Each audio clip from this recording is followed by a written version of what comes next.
Oi, oi, Flat Earth British, martinliedtke speaking. Welcome back to another exciting Flatter night. Whoa, fantastic. So how fantastic is this, guys? Are you excited? Are you excited? I'm really excited. I've been away for a little while. Tactical retreat. Man in my position has to step back now and again to get my demographic on all of the bullshit that goes down.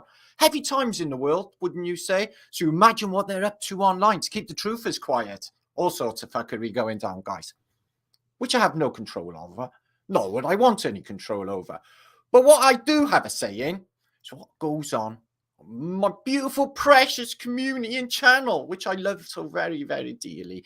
Now, we got a load of new subscribers that have just shown up. So let me just explain something to you. Okay, people just sit over and out of nowhere, and people have turned up from Dutch Sensi's channel. So greetings to you. We do things a little bit differently around here. Okay, we're not doing the YouTube thing. We're not trying to make a name for ourselves or be all of that. Okay, we are on a mission to get to a truth. Okay, we are, in my mind, what I do, I've taken chances like you wouldn't believe. I've done so much in the last 8 years you wouldn't even imagine in my quest for truth or unraveling what this puzzle is. And I've just done so much, and it means so much to you. It's my life's work, what happens in this community. 111 watching. But every now and again, I need to step back because it's been a bit of a mess, you know, the way people think and stuff. But I let them all carry on. But this is a beautiful place. Okay, this is a fun, loving community. Okay, this is the good ship, Flat Earth British. Okay, I am captain. Okay, Lee Flat Earth British subscriber channel. He's my chief first officer. Okay, we have a very happy crew. Okay, only once or twice I've ever had near mutinies. Apart from that, okay, we keep a steady course. We get storms now and again. We don't use fuel. We don't use gas or coal or winds. What we use on this ship is information and truth to drive this ship forwards. And we hit some storms sometimes. Fuck me. Do we hit some storms sometimes? But we see them storms through because we're brave and we're tough. And we just plow through them. We get to the other side. Okay, we've been through doldrums as well. There's not much information, but we just plow through all of that bullshit as well.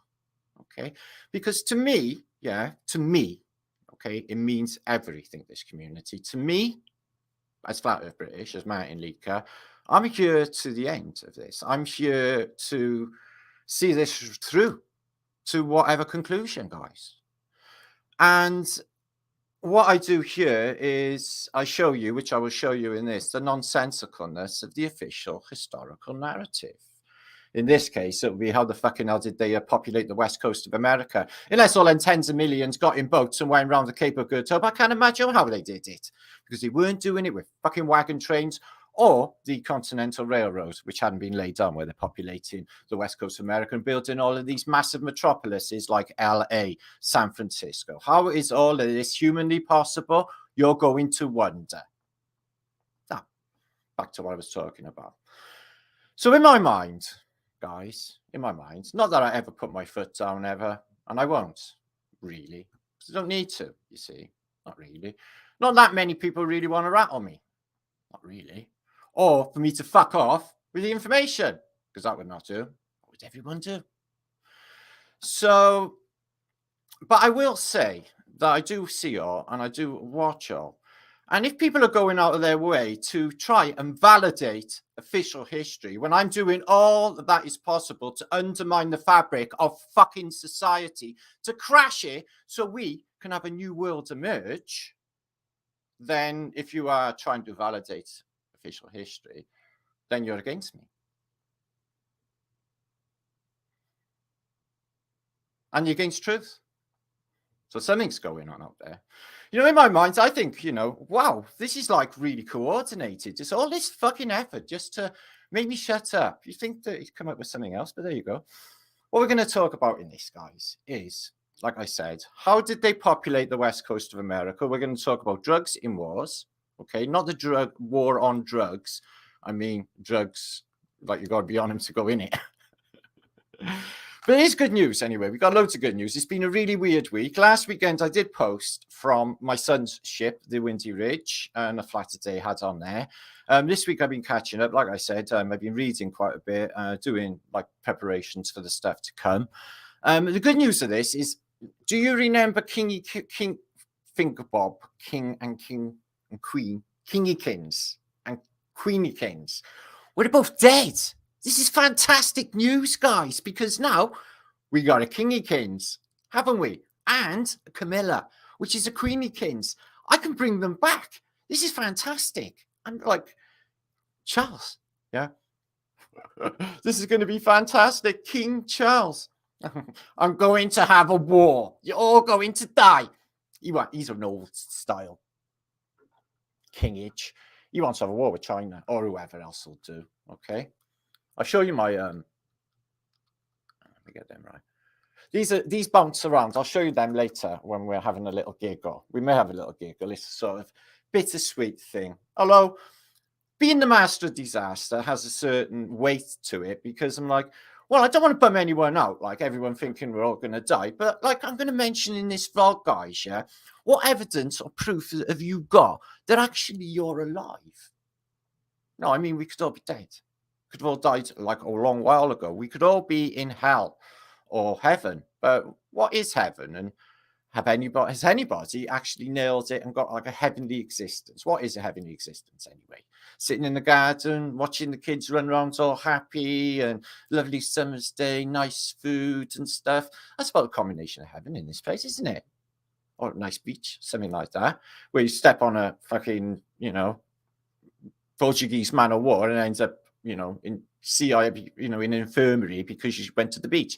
Always something there, isn't it? So no one's really nailed it in this place, not in my mind. None of them, not that they're around, and none of us really. And it seems to be this Groundhog Day of having to do it all over again until you learn your lesson. And they tell us you can scream and you can shout and there's no way out. They tell us that we're lost at sea. They actually tell us that we're dead. How do we know we're not? It's a trivial thought, I know, but it is a really nice thought, actually, because all of that, I'm scared of dying, gives to like a nihilistic view of reality. It's like, or the opposite. People are just like, oh, wow, what's the fucking point? We're all going to die anyway. It's like, well, how'd you know? How'd you know when you fall asleep, you don't fall awake? There's a lot more going on in this really, really weird reality that we're in, that we're not in the same reality, no way, Jose, whatsoever, that we were in before. I don't care what anyone says, okay? Now, the obligatory double flat thumbs to infinity thrice. Double flat thumbs to infinity thrice. What a lovely thing to say. And I want to say happy vibes, loving vibes to you and all of you, a nice, big, warm hug, okay? I'm nowhere near as nutty as I was last week, but that was all of that weird shit going down with all of them royals and stuff, guys. It's just makes me mental. I can't. So I had a proper breakdown over all of that. I'm better now, though. How very fucking dare they? Anyway, flatearthbritish, British. Okay. I'm a national treasure, like Judi Dench, who they relegated to adverts. I don't know what she's done wrong. Probably something very bad. Like Liam Gallagher, but he's not really a national institution, is he? He's like shit, really, isn't he? But I'm unrecognised. No one in Britain even cares a fuck that I'm even here. It's weird. I don't even know any proper truthers in my own city. It's like 500,000 fucking people. I don't know anyone. It's weird, isn't it, guys? It's all of them people out there. Anyway, let's give a few of you shouts. I can see you all piling in. Hi, Vibes. Hiya, Call for Zero. So we're going to talk about their Majesties a bit later on in the show. We're going to contemplate Are We Dead? We're going to think about voyages. We're going to think about Oklahoma. We're going to think about all of the Wild West, Dodge City, all of these narratives that will tell you through 1,000 films that this is how this shit went down. It's like, what really did you have like for the Wild West? It was the Alamo early on, but there's not much showing of anything happened at the Alamo on the photographs. And then you got the gunfight at the OK Corral Avenue, Tombstone, Arizona. Is that it? Billy the Kid. It's like, wasn't that wild, was it? It's like the streets of Manchester or a British city, a fuck ton wilder than that any night of the week. And you got like one famous fucking gun battle. No. So what they did is they made millions of films that put Audie Murphy or another great cowboy, a Geordie called John Wayne in these movies, or Clint Eastwood, who's the best one, really, a cowboy in. Okay, so they can have the narrative, like they did with Rome and knights in armor, stabby, speary, macy, all of that they never done. It's a bit like that with the Wild West as well that I am finding. Okay, all of these narratives for the saloon. So I got photographs of the saloon. They're sipping there drinking coffee and milk. That's not very saloony, bar fighty, is it? Anyway, it's all bullshit. It's a narrative, okay, to hide what I definitely think was a world that was already there, okay, just being dug out of the mud, probably ever progressively as they went westward is my suggestion. And I've seen some in evidence to support that in Uzziah Priest's book from 1834, American Antiquities, supports that idea as well.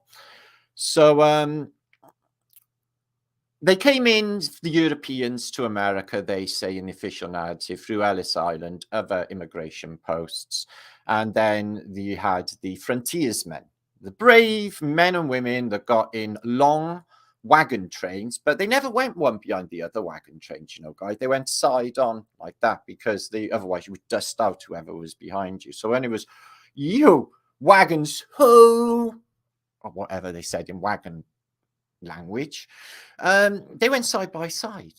And then you got like 50,000 people on a land grab in the Oklahoma land races, where people basically had a race, find their plot, and they could have it. And ever progressively west. Now, all of this was happening in 1840 to 1860s, only a 20-year period of these wagon trains. Yet they led us to believe that they crossed in these wagon trains with all of these Indian attacks, some of them kidnapped by Indians, went through several tribes. We'll cover all that in this vlog, until the Transcontinental Railroad arrived in 1861, just prior to the American Civil War. So that poses the question is, how did all of these cities get built? And how did they get them all there, all of these people? And did they all go by sea? Did they all go from Europe round South America, Cape Horn, the worst seaway on Earth? We'll have a look at all that anyway. It's not ringing true with me. We're going to have a look at loads of stuff in this. We're going to have a look at American viaduct and waterworks in northern New York. Fantastic stuff in Schenectady.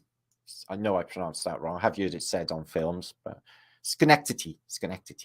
But they're like of a monumental scale. I can't imagine, anything so big for a period in time like that. But there you go. It's there. But who knows? We'll see what the photographs tell us. Now, crazy week. I know. Jenny Fern Montgomery, Aya. I'm Oklahoma Indian born and raised in Oklahoma. Oh, we'll have a look at Oklahoma a little bit in this, Jenny.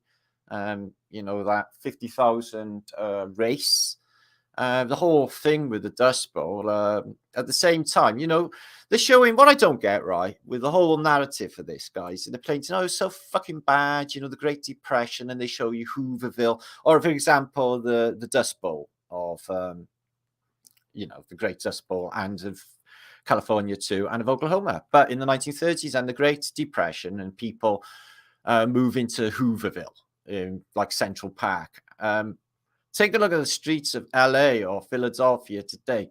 It wipes spots with anything you can see in antiquity. The state of the world right now that's why I suggest is this help, because if you had a bad dream of it being knee deep in rubbish and drug addicts and everything covered in vandalism and stinking of piss and falling apart and a complete insane utopia everywhere there's a camera, you think, and these things, even watching your thoughts, they must be, because they know what the fucking hell I'm thinking. half the time. AI does. It's the weirdest thing. Anyway, and also places you can't go is also in Oklahoma, where the wind blows. Don't break into song, Matt. People tell me about that. I get slaps for breaking up in song. Hippie shake.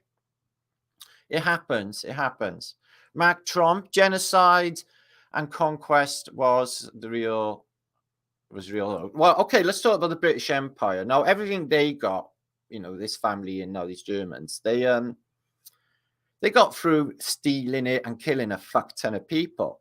So I think they're going to go off on one of their conquests, have a little war somewhere and nick another load of shit because, they've only got a couple of ton of gold. They want more. And they got loads of people. It's like Charles has probably discussed, I think, Camilla, I think we should send the hoodies to the trenches for a little while. You're going to get them covered in mud and blood and guts. What do you think? We haven't got a war. But they'll work on that. Last time we had a king, then World War II.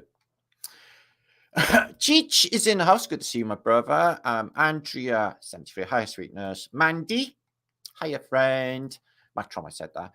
India is in the house. Much love. Thanks, India, for all the shares. I see you sharing about all the peeps.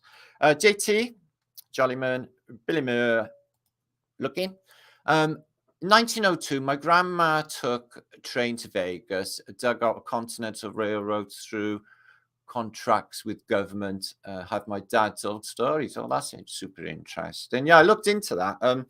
The Chinese seem to have populated the West Coast rather a bit. I'm wondering if it was just Oriental at some stage because San Francisco, Chinatown, and the Europeans couldn't have possibly, according to the official narrative, reached the West Coast before the 1850s. According to the official narrative, the wagon trains didn't start in the 1840s, and they didn't reach, the famous wagon trains, the Oklahoma Trail, the Oregon Trail, the California Trail, famous trails with places like Dodge City along them. So they didn't actually get further west, and then they had to transverse the Rockies, and they had a lot of people dying. And they had rescue, a lot of people got done in avalanches. A lot of people got rescued, trying to get these families, in a back of a wagon. The whole narrative seems a bit weird and farcical. I'm not sure I'm actually buying it. I'm really not sure, guys. It just seems not sure at all about all of that, Just the effort, it's like they'd be like sailing the Atlantic with your 16 kids. It's be really fucking dangerous. And apparently they had to get, constant, make a circle while the Indians come, and chuck arrows at you or whatever fucking Indians do. Your tomahawk. It's axy thing. Lizzo, good to see you. Dave, you can see how versed I am in the ways of North American Indians. How? I do not know. Excuse me. Billy Muir, I got gardens. Have you? You're good lucky, Billy Muir. I got concrete on the back. I miss my garden. I used to work in a garden centre, so I always had a lovely garden. Kay Noel, good to see you, lovely. And Steve Wacky. Battle of Wonderland Nice. So what we're going to look at, I've got a couple of things to show you in this, which are going to pose in this mudflood community and ask some real questions of what the fuck is going on when I show you.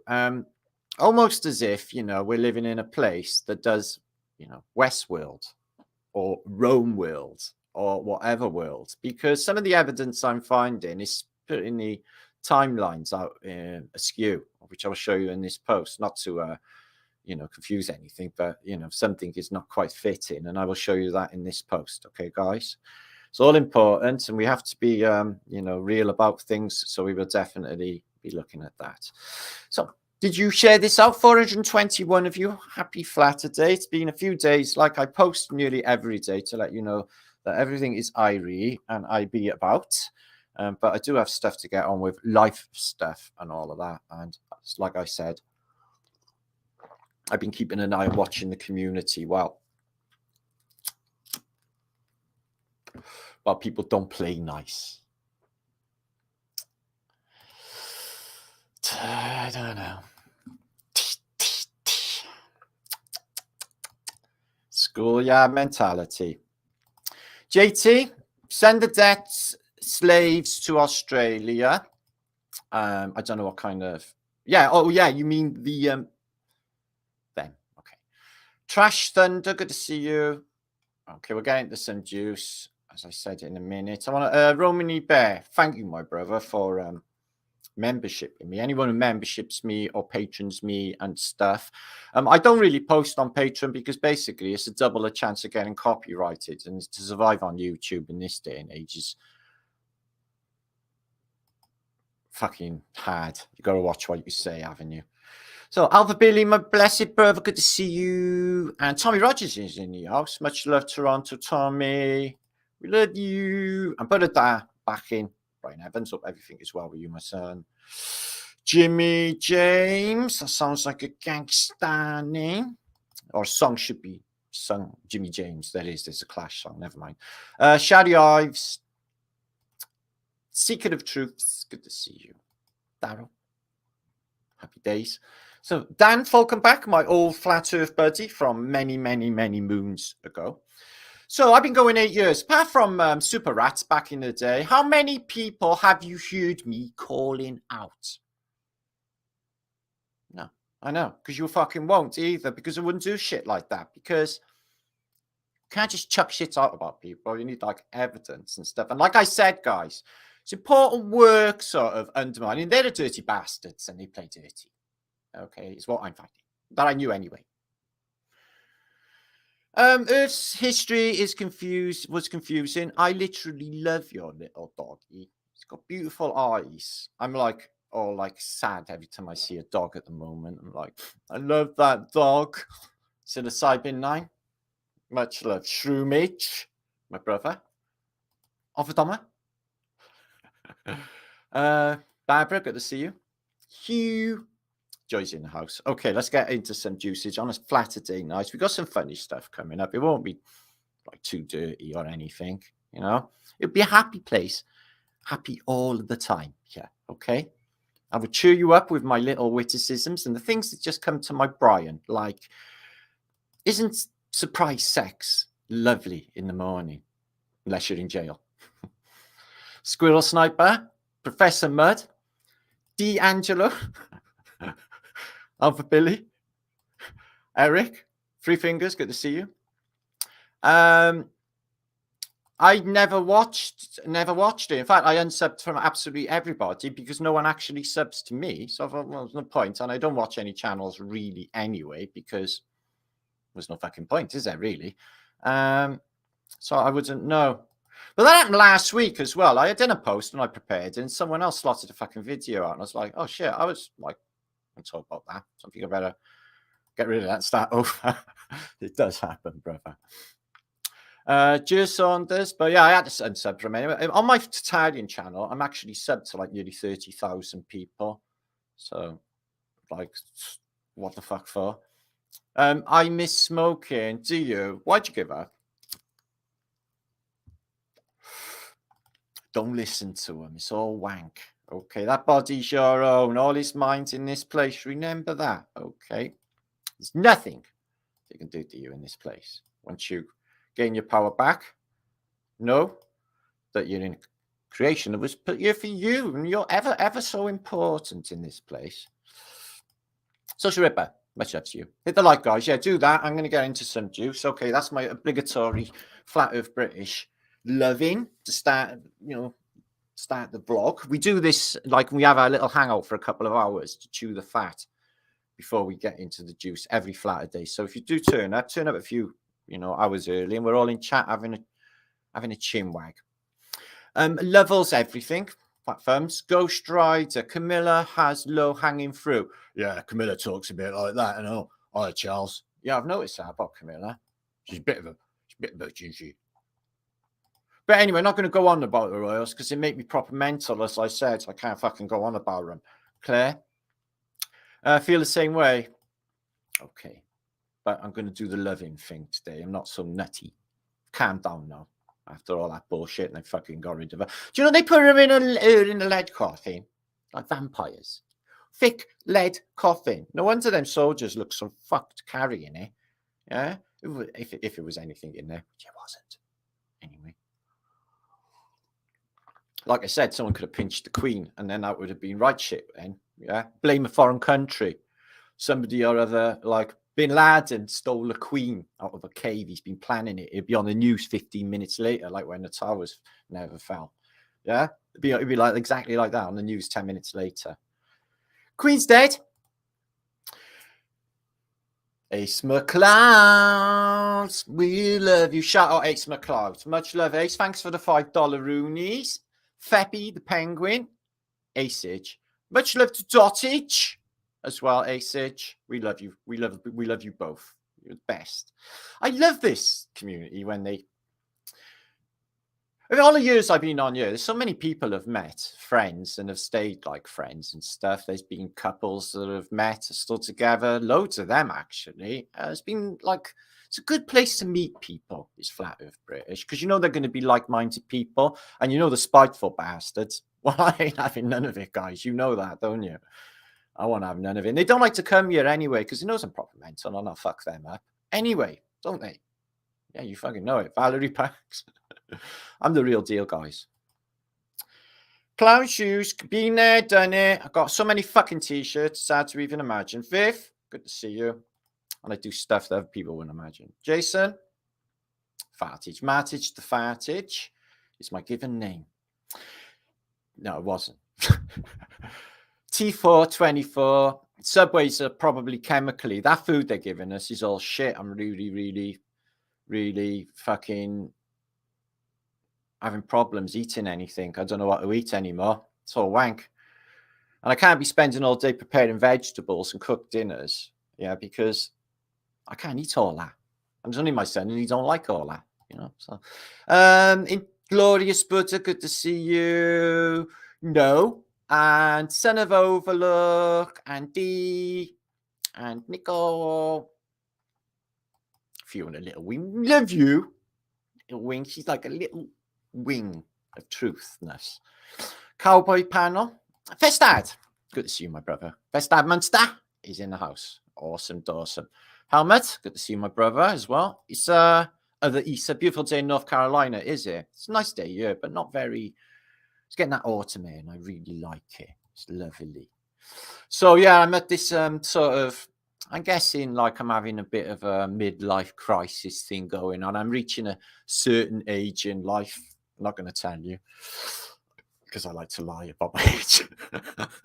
What do you mean? So I'm like at this like, holy fucking shit, I'm going to be old one day. I'm not going to be. That's wank anyway, not doing that. But there is like, you know, in reality, that thing that people get old and stuff. So I'm not feeling that at all. I want to be running around doing crazy shit when I'm 70 odd. Fucking hell. If my body just knackers out and stuff when I'm 70 odd, and I'll maintain living this like the rest of them. No, that's no good. Your soul's fucked. Your consciousness, it doesn't work right on drugs and anything. And that's why they give people drugs when they die. It's not a good way to pass over is on drugs, if you ask me, guys. I think you got to be clear. Plant. Not that I'm any expert, but, you know, I'm on some sort of spiritual path. My dog Fender sends huge hugs, Martin. Mark Tram, that's my family name. My mother's maiden name is Fender. It's German for flag bearer. Yeah, it's my family name, Fender. I'm what you call a Fender. I'm a typical Fender, apparently. All the Fenders in my family are all dark, like me. Weird. Gary Felton. Nice one, Gary. Keep it up. Magic Mushrooms by Carl Stoogie. Nice, very nice. My nose in it. You've opened my eyes to so much. Well, Jen, I'm glad about that. I have some lovely comments in that remind me sometimes of what it is exactly that I do here in this movement, if you call it that, which is always fucking not working together as it should. But that's what the world is, apparently. So we can deal with that. Can you do a show about butt pirates, Heathcliff? Butt pirates. I'll consider that. I'll consider what I can get away with. I like that, Heathcliff, but pirates, but that'd be a good one. Quite interesting. What will it be about?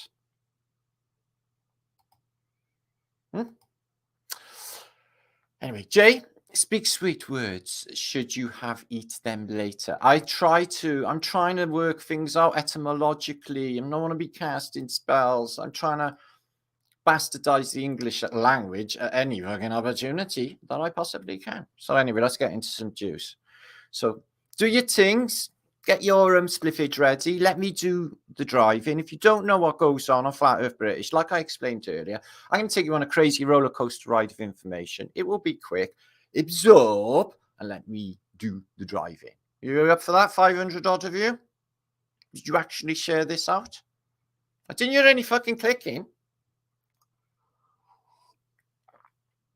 Oh, thank you. I heard that. I can't really hear it, just pretending. Anyway, share screen. So, like I said, much love to you all. Let's have a nice, cutchy time. I'm not so psychotic, this one. This is brilliant. I'm more like Cardigan. More Valdoonigan tonight, okay? Instead of Valhooligan, I'm more Valdoonigan. So here they are. The idea is, right, they got to traipse all the way from the East Coast, all the way across vast deserts, and then they got to go across the Rockies, and you're dragging all your kids. Like, you might lose a dozen kids on the way, but you got 40 odds, so it doesn't matter. And they all live in the back of these, and they set up a camp every night after they've sailed or traveled X amount of miles. But they must have a destination in mind. And when they get there, what do? So they get some woods and some trees, and they build shacks. And then what? Like, they shit out a giant metropolis city made of stone and granite and brick. Well, we got the prospectors. They've gone out there. Did they build LA, San Francisco, and all of the great cities of the West Coast? Did they? Well, these haven't got there yet, and they didn't leave till 1840s, apparently, and they knocked it in the head in the advent of the Transcontinental Railroad, which we'll be looking at in a minute. Okay, this is it. So they're laying it, and this is the earliest photograph available of said Transcontinental. So soon as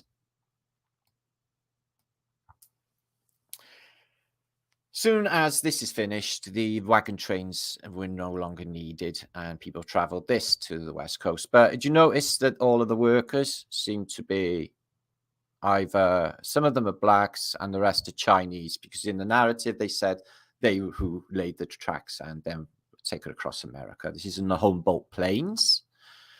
And this is how they really traveled the wagon trains, is they lined up abreast of one another rather than one behind one another, because they just kick up dust and stuff. Okay, and that's a wagon train inspection at Galveston, Texas. And then it's wagon tow, everybody heading west, set up, built a new massive city and shit it out of nowhere. So this is like a bit of a fallacy. Unless they were in grasslands and not kicking up dust, they would, like I said, go side on. But, you know, it just seems too much of a gamble. It just seems to, and a matter of humanity, you know, across the lands with, you know, apparently savage Indians come in and they have to make a circle and, you know, battle a bighorn. You know, it just seems like a bit of a narrative to me. It really does. You know, I'll show you now in a minute, you know, concerning the show, Buffalo Bill's Wild West show that was taken around the world from late 1800s until about 1905. He dies 1916, but they take it everywhere across America. Came to my city, which is something I've thought about many times. How fantastic that must have been to see it. But it's that government programming thing that they do in Knights of the Round Table and Romans, excuse me, is with what they do with the Wild West and the wagon trains. I really do think. 1860. You know, this, like, you know, concerning like the American Civil War kicks off later this decade, okay? But you got cities like Richmond, Virginia, or Atlanta, massive cities that look like they've been there for a long while. This one's telling you to turn around and go east instead of west. Arlington. Go east when everyone's heading west. So here's one of your greatest American heroes. Funny how all your greatest American heroes are often outlaws, isn't it? It's really, really weird. But they're the same in Britain. We got Ronnie and Reggie Craig. Billy the Kid. So he's killed at like age 21, apparently, in the 1900s, early 1900s. He didn't do that much, few gunfights, bit of robbery. So basically the same as any hoodie in any city today. So he didn't do all that much, but like his name lives in infamy, doesn't it? You got Castle Rock here, Colorado, and I noticed they're doing these massive things. It must be for this railway bridge, but this is a massive undertaking engineering. It fascinates me how they, quarry all of this and get it all there for this railway and get all the people out there. I understand that they put the people on the train, go forwards on the next train and progressively go thousands of miles. And when they got to the Rockies, they left East Coast and West Coast and met in the middle, believe it or not. I'm wondering about this. Now, there's a photographs I've seen of the buffalo. These are the bison. Apparently, they were killed and then bleached by the million. So to get rid of the food source for the Native Americans. I'm sort of not buying that either. I'm thinking something else happened. I'm thinking they collected all of these skulls up because something terrible had happened. And to bleach all of these is a process, guys. And I tell you what, it's a tricky process and it takes time to get these so bloody clean. Okay? I think something else happened. Rather than spending all your day killing endless amounts of bison and buffalo, maybe they were killed where they were and they just collected their skeletons off the land, hide the evidence of what happened. Some sort of symbology. They built a pyramid out of it. And they got like the horned one above with this guy. Some sort of Luciferian symbology going on with that pyramid. I'm thinking there's something else went on outside of the narrative. So there they are, humble pioneers on their way west, hoping that no one comes and basically kidnaps your wife and kids, because apparently that happened quite a bit. So here's another American hero played by Paul Newman in the movie. Butch Cassidy. Butch Cassidy and the Sundance Kid. Sundance Kid, they haven't got him on here, was black. Not like Robert Redford, blonde hair, or Robert Redford, who's a fantastic actor. We like him. So that's him. He doesn't look up to much, does he? He looks like he's just like anybody else. Apparently. So here they are in the West Coast. The Chinese, they built a ton of stuff. And the railroads were subbed out to them as well. They built most of the Transcontinental Railway and they populated a large amount. I'm wondering how much of the West Coast these actually inhabited. It could be a lot more than what we think. It could have, what happened in Honolulu with that epidemic and they killed 30,000 Chinese in Honolulu just prior to the San Francisco earthquake. You can look it up about it.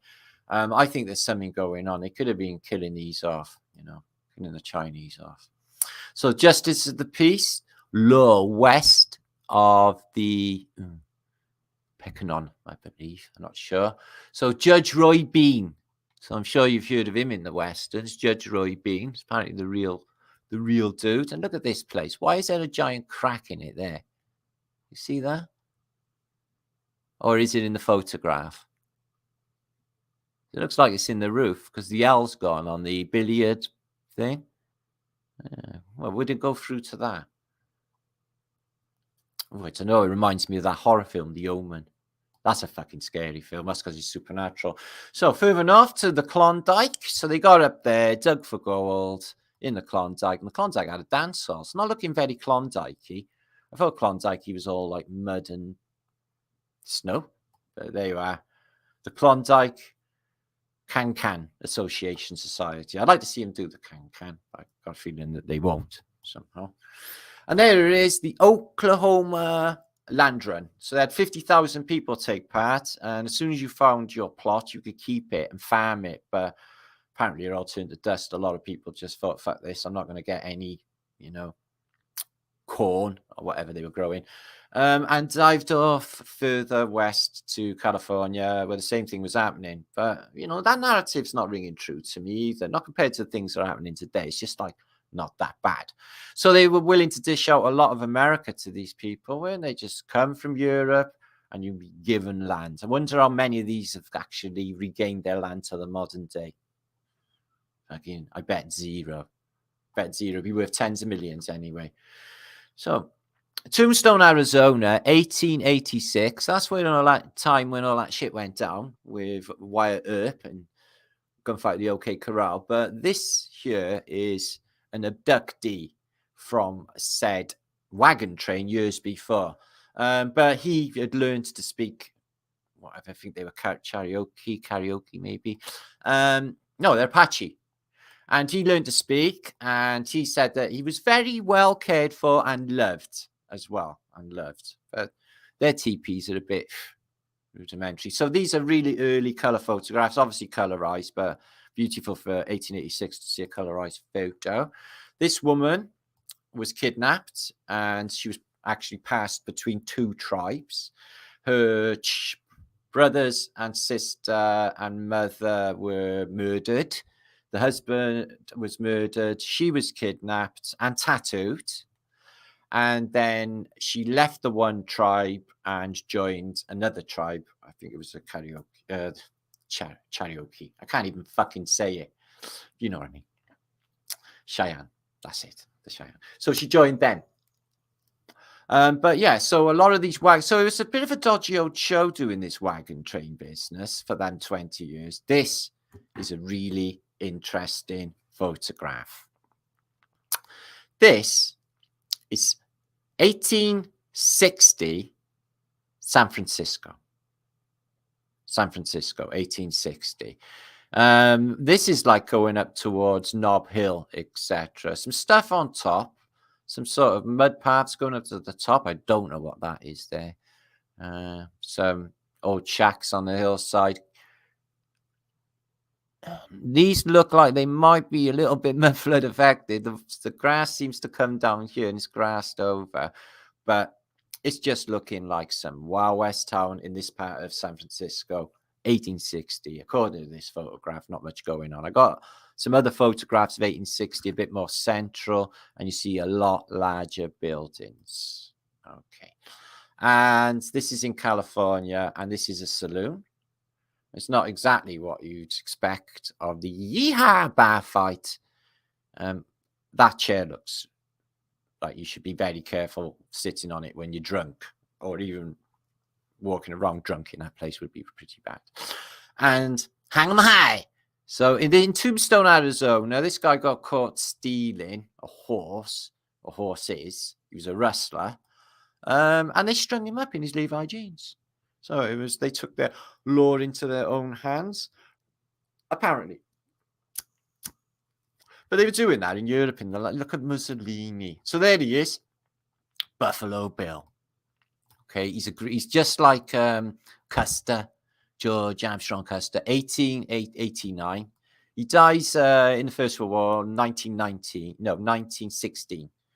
Does Buffalo Bill, but he takes the Buffalo Bill Wild West show everywhere in the world, including in Cardiff, promoting Cowboys and Indians and gunfights and Wild West and all of that narrative that they give us in the movies, which the evidence doesn't really ring true, if you ask me. So we're going to have a look at some of these railways. Now, further east, like New York, okay, this is actually one of the first ever shots of Broadway in New York, and it looks London-esque. It looks very, very British, very British. But again, just duckboards, no infrastructure. The infrastructure seems to have been wiped out in the past, and then just haven't got it back. So the repopulation, we know about orphan trains. The trains, as soon as they got that Transcontinental Railroad down, they were shipping tens of thousands of children out of America, not only into America, but out of America into Europe from places like Arcadia in Canada, Nova Scotia, shipping large amount of Acadians, large amount of orphans out of America into Europe, the other way around. And these shipped off everywhere, from Australia to Britain. And where are their parents? There must be, like, with all of these tens of thousands turning up all the time, there must be millions of parents all missing. What if the wagon trains never actually got there? What if the wagon trains were just a journey to Doomsville, where they were just going nowhere? It was the first wagon train entering Petersburg in the American Civil War, but they're one behind the other.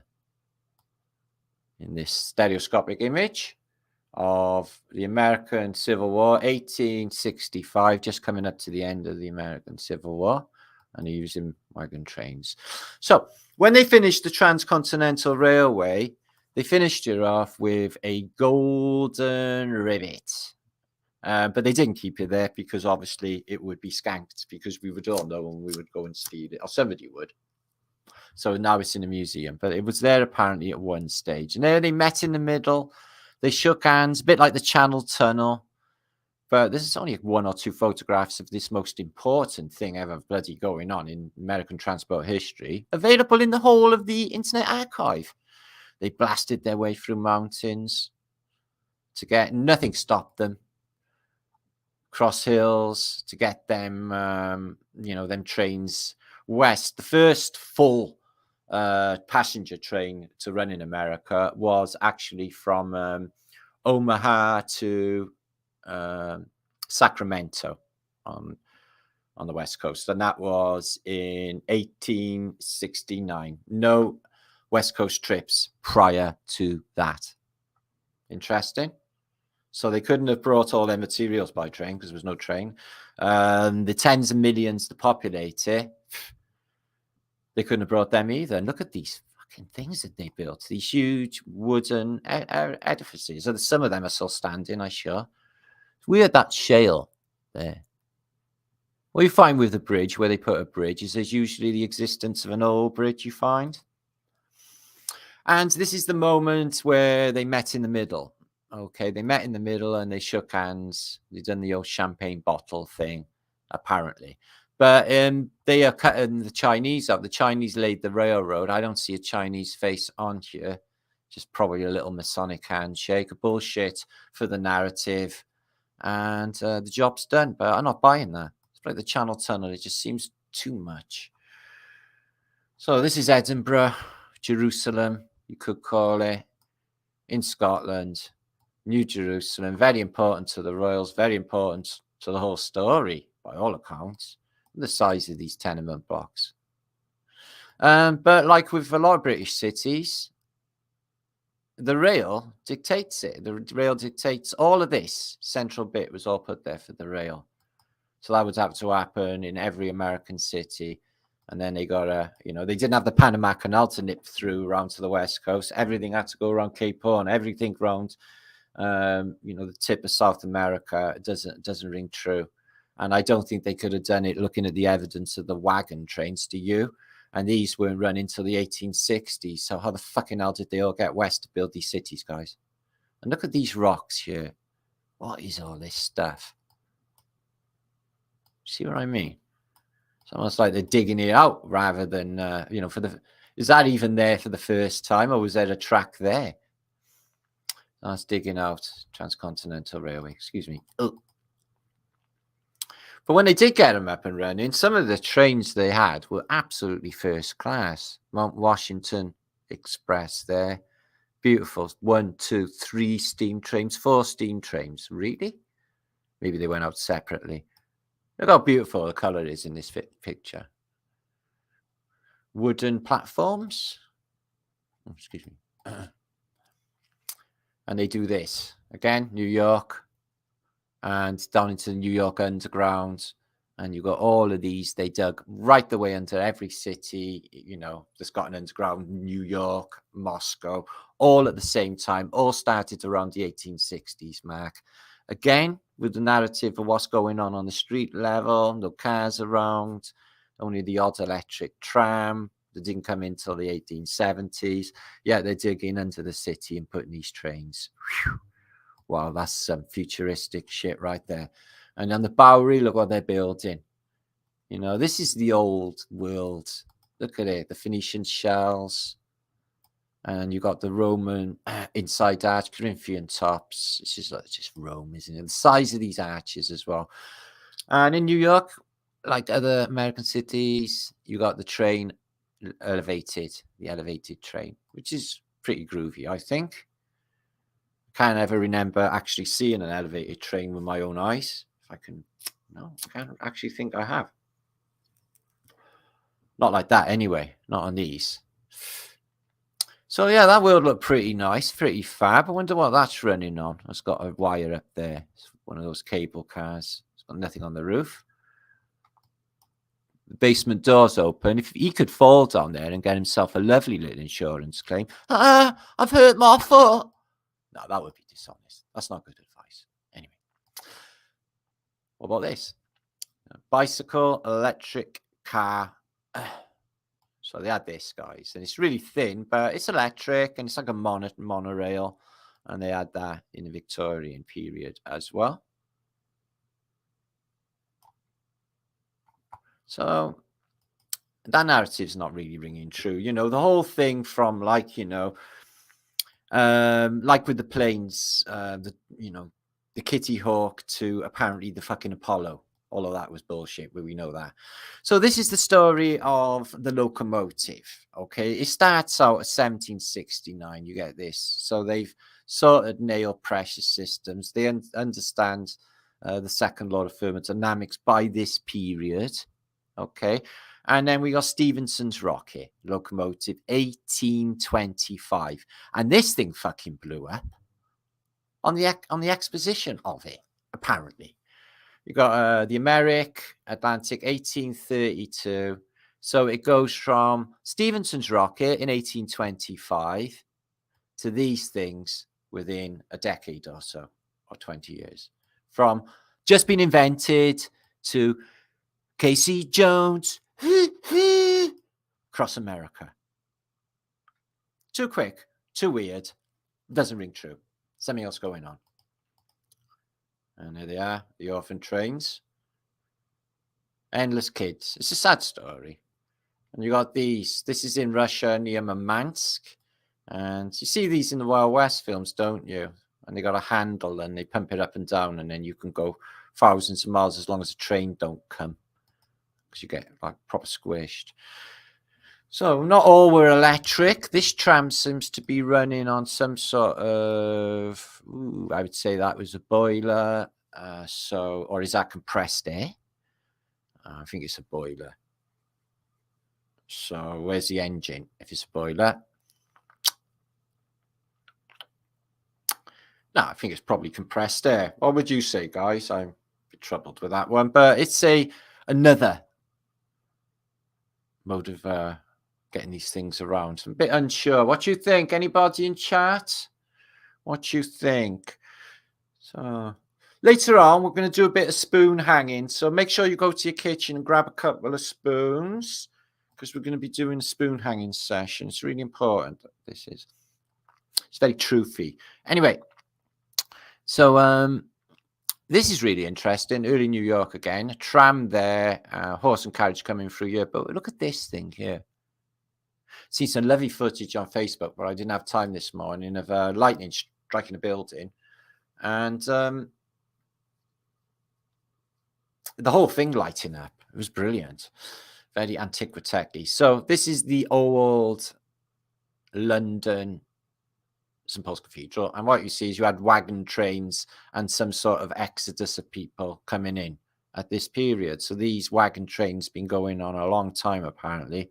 And people with packs leaving disaster zones, which we will look at a little bit in the middle. So like I showed you them bisons earlier, they like to show you or let you think that these things killed them. This is weird, this one. I'll tell you why it's weird. That's gate to Damascus. Damascus is in the middle of the desert. This thing's a boat. Yeah. It's got a ship's helm. It looks like a boat. It's a boaty shape. Boat. In like Syria it's like nowhere near the sea at all. And Damascus is like really far from the sea. So what is going on? These things apparently pierce large beasts, and then you can just sort of plow them up. So that's weird in itself, why it's even a boat. I'm not really understanding that. So some of the engines that they built were extravagant. Like you see a Pegasus train, or some of these things. I think this is a modern day half tracking. I don't think they had half tracks back then. So streets of New York, it's all been pulled up. Really interesting that they had the trams going. But what you can see is all the shit that's under New York streets. Look at the size of these steam pipes. They got the same in Europe. I seen them in the Czech Republic. They had the roads dug up. They had the same thing, like massive steam pipes, but they heat the city in the winter. So how old is that? When did all that get laid down? Just crazy size, piping, isn't it? So, Parkway Air Dome. Anyway, oh, you could have that coming through your city, like a bullet train. I can imagine that being dangerous for cars and kids playing out and stuff. Just imagine a train moseying through your city like that, just in the street without any. So I was juggling with, could they have brought in the rocks and stuff for cities, on trains or trams? Because it's not on fucking horses, like they're doing here. But unfortunately, for the case of, San Francisco or LA, the train hasn't got there yet. Nor has the wagon train people to build all that shit. So maybe they just all got off boats. So, yeah, they can move large stones using trains, which is maybe a clue. They can do that. This is in Brixton in London, and this is nice colorized Edwardian photograph. And that's what they did. They got around with one of those horses with stripes on. Zebra. Fuck me. What's the matter with my Brian? Before and after. Before. There's a mosque in the background. I'm thinking this is somewhere in the Far East. But they had like a dirty track with a Roman road on it, which lasts like forever. And now there's a railway on it. It hasn't changed too much. Except all of the ancient civilization that they completely removed, of course. So some of these things are bloody beautiful. The train that buried Abraham Lincoln was a fantastic one. So the underground, right? This is the same thing going on as well in the Thames. This is London as New York. It's just large amounts of mud being shifted, anomalous holes, really dirty building sites. And they're getting the mud out, in this case, using endless amounts of horses and carts. Just fill them up with mud. So it's already filled in after a mud flood, I suggest us. So I bet they were lovely to see these shiny trains. There was a train in a park in Cardiff when I was a kid called Jessie. And you can guarantee, I was told, don't go and play on Jessie, you're going to hurt yourself. And I would always hurt myself. It's fucking really dangerous. You could literally go open the boiler door and go in there and climb around. Other things to be shifted on the railroad I find interesting, especially with the set state of, say, Chicago, or San Francisco, is large cannons, large guns, or Big Berthas, like this British one here, which are fired from Dover across the channel in the war. But they could have shifted them easily across American land and shot out cities, I guess. But there must be no photographs. And this is actually in Cardiff, where I live, the Cowbridge Road. Okay, it's a Roman road under there, and it goes from Chepstow to Carmarthen in West Wales. It's one of the longest Roman roads in Britain, like Watling Street or Fosse Way. It's one of those. This used to be the mental institution called Ely Hospital, and now they've moved all of them out into the community, so they're all the people just hanging around. And now this is Aldi's. But the road is just covered in shit and mud. And this is like, fucking hell. you know, where I live. That's the road near to where I live, outside, really.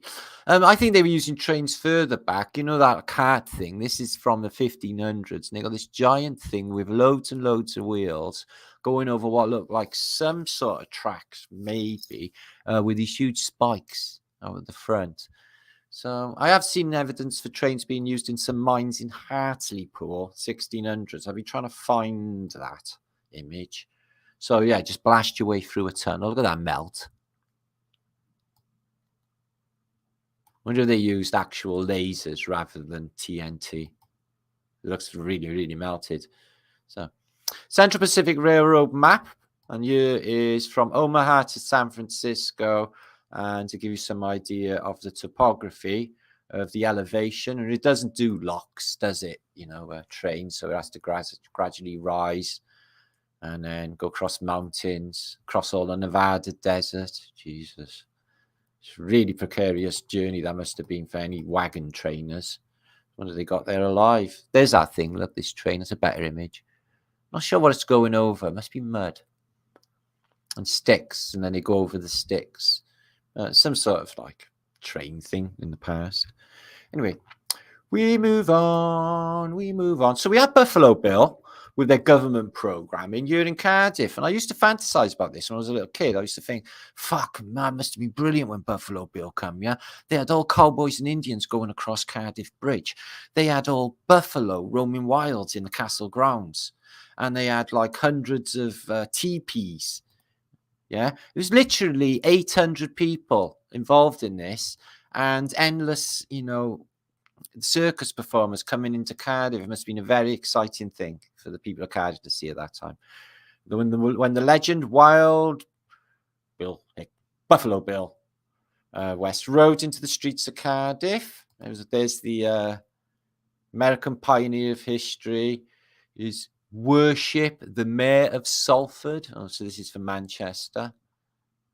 Or Salford. So yeah, he went everywhere in Britain. There was this size. They had full-scale cowboy and Indian battles, but they were all friends.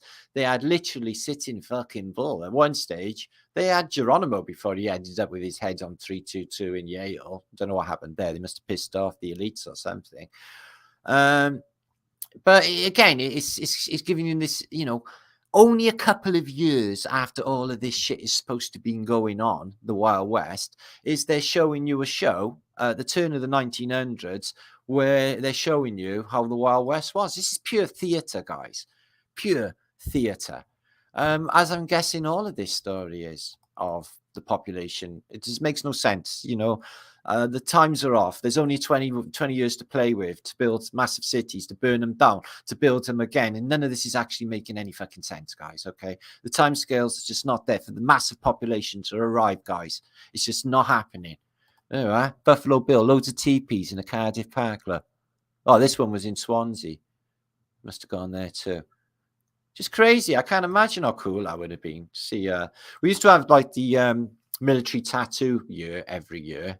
But it was very fucking establishment militaristic. So I always used to get my hair off with it all. So I've always been like proper anarchic and rebellious, even as a kid.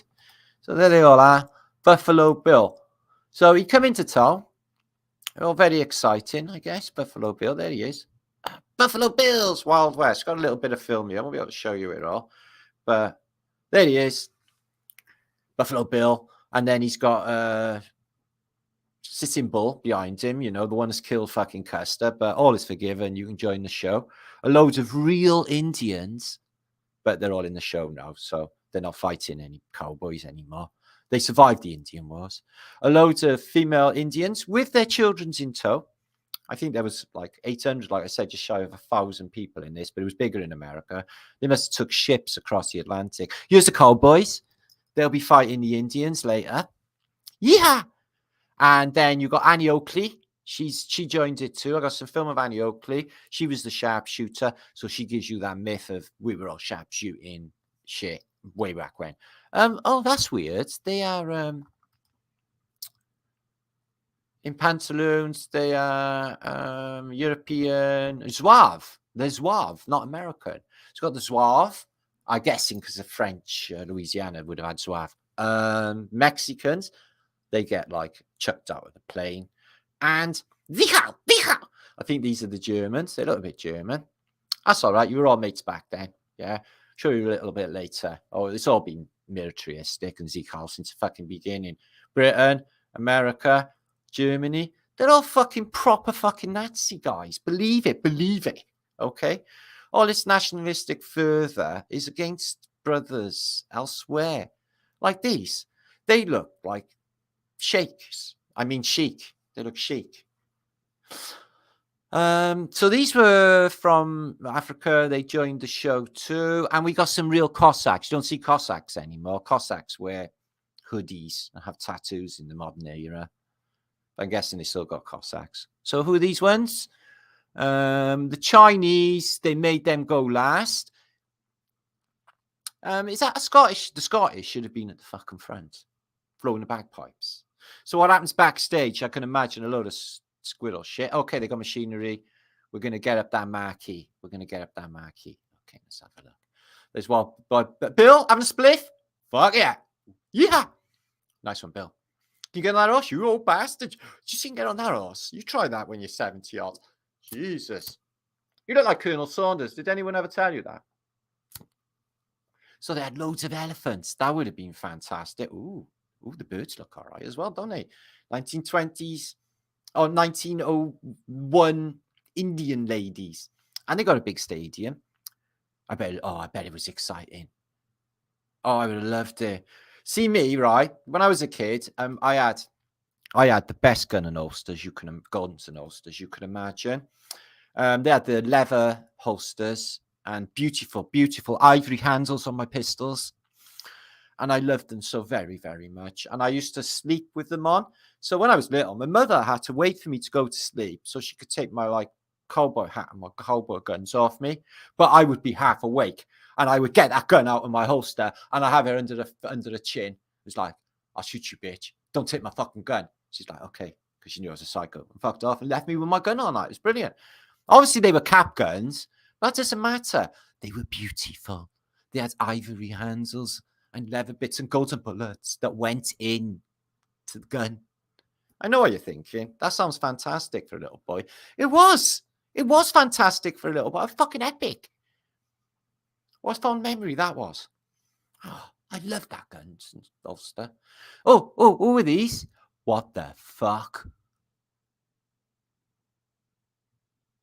Sorry, I have no words to describe what I'm seeing. This is like the Matrix movie. They're quicker than Neo. So I think they're the Zouave because they got like weird pantaloons on and they're famous for them, aren't they? Fuck me. Whoa. Did you see that? See? Teamwork. That's what we need in this Truva community, guys. Teamwork. Instead of, oh, you're better than me. You get more views than me.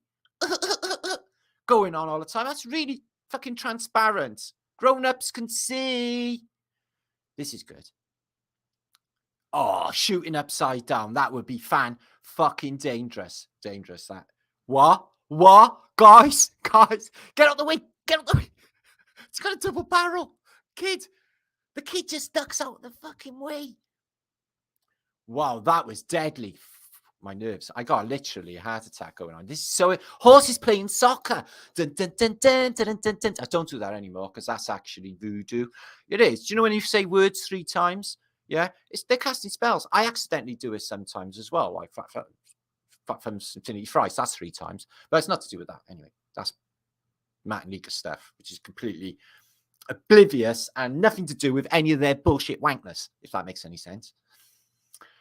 Oh, horses are amazing. Have you ever seen no nice donkeys? I was seeing a video on Facebook yesterday. The bloke coaching his donkeys, and they literally like close their eyes and their tongue hangs out, and they're like, and they go and make, basically hug you in with their head. They're beautiful.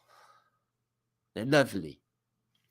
So, yeah, I like to watch cute animal videos. This is my thing. I like to cute myself out. What happens in the end is they all just basically, like the rest of civilization, eventually they all just descend into anarchy. The horse doesn't seem to give 2 fucks, does he? So, yeah, I'm guessing they just reenacted a load of death. Yes. Did the Indians all get killed? Yeah, the Cowboys killed all the Indians. And so it should be. There you are. A great American hero just killed all of those people. Dun, dun, dun. I would have loved to have seen this. I want to go back in time and see the Buffalo Bill show.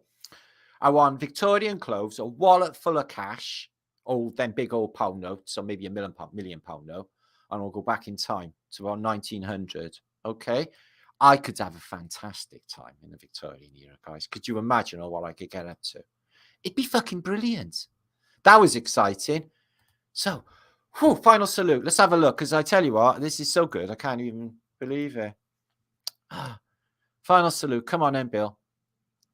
Indians, I guess, and they don't decal, yeah. But they look really cute. Indians always look cute, don't they? They look brave and cute. And they got feathers.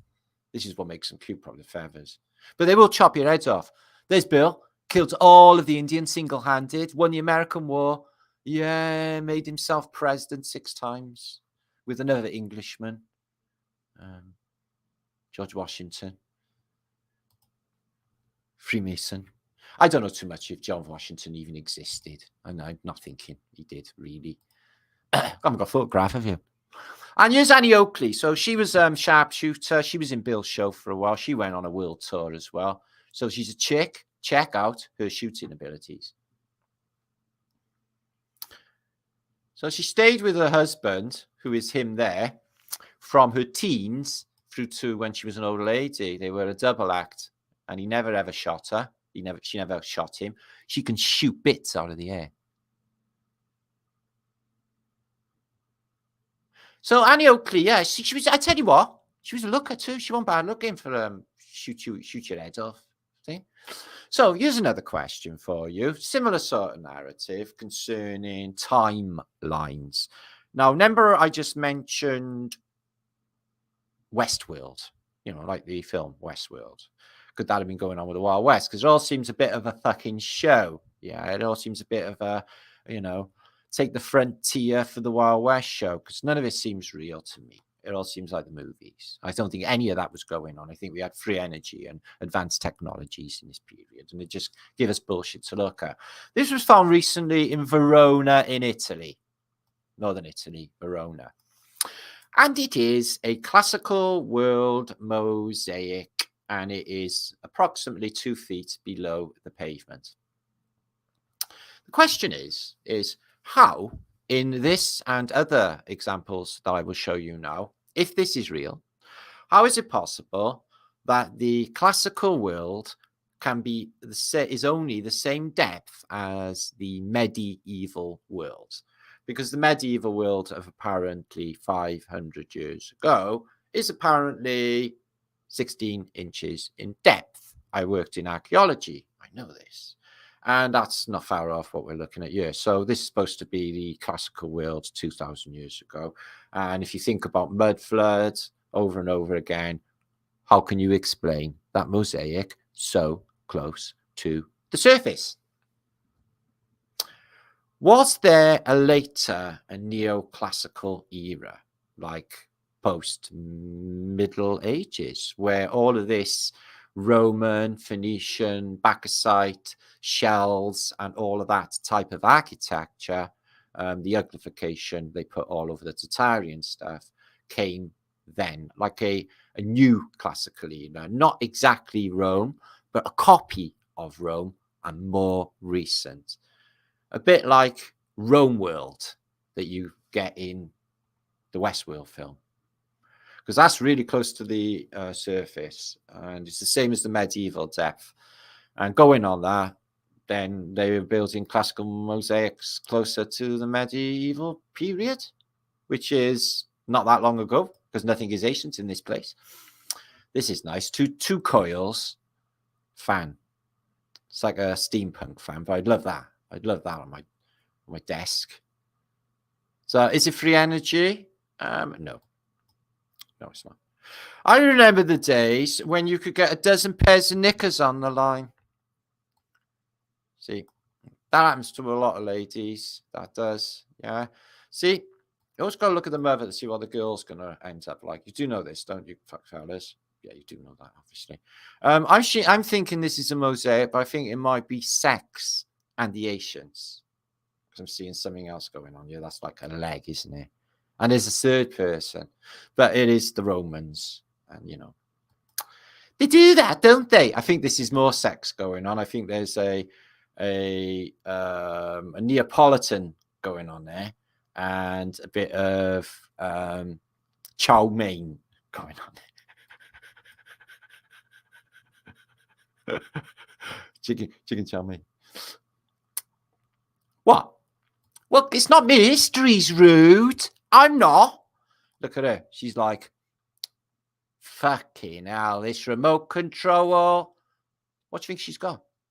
She's looking at the telly, guys. That's a remote control. What's she looking at? Yeah? Oh, no. I don't like that Holly Willoughby and that Philip Schofield.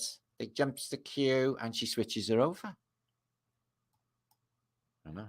So this is 1970s clad in New York City, and they've taken it off, and what it shows underneath is this beautiful ornate decoration, which looks a bit Moorish. It doesn't look very Phoenician. It looks Moorish, Indian even. But yeah, when you're uglifying a civilization and covering it with clad in the 70s, and eventually you're all like, you know, you just take it back off. Weird, isn't it? This is good. I'm going to show you some more photographs in this shortly. I mix this one up. But this is a waterworks in Texas, right?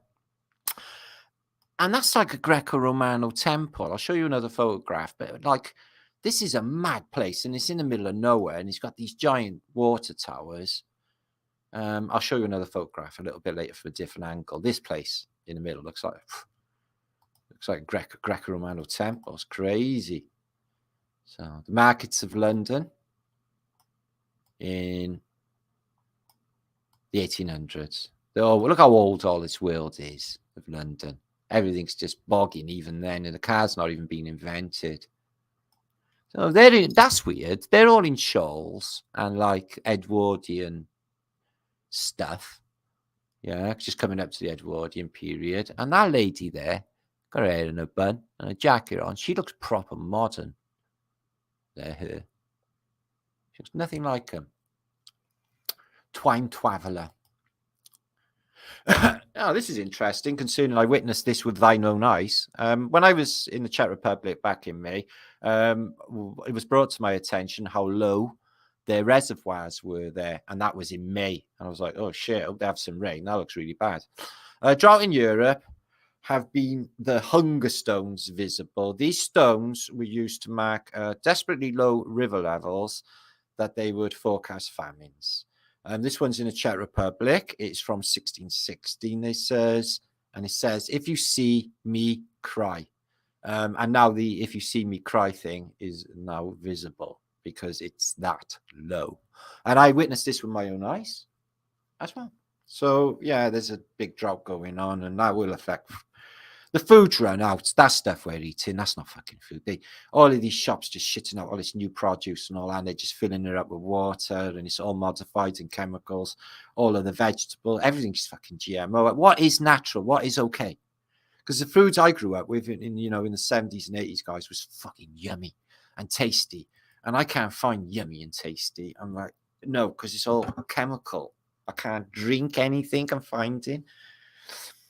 So this is in London. It's like the equivalent of a Swiss finishing school, excuse me. I'm in Kensington in London. So it's English ladies learning how to pick up a handkerchief like a lady when you've dropped her on the floor. So she's like, oh, I'll be careful not to stick my ass in the air. She's like, oh, a curtsy, and get it like that. She's doing good.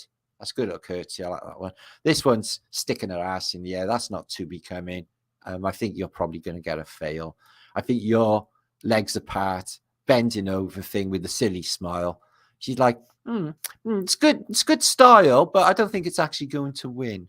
She's like, no, I think she's fucked it too. This lady, however, she's curtsy. She's not shown any of her knickers, and she's not bending over to pick it up in an unladylike manner. That's what they do. And they make you walk around with books on your head.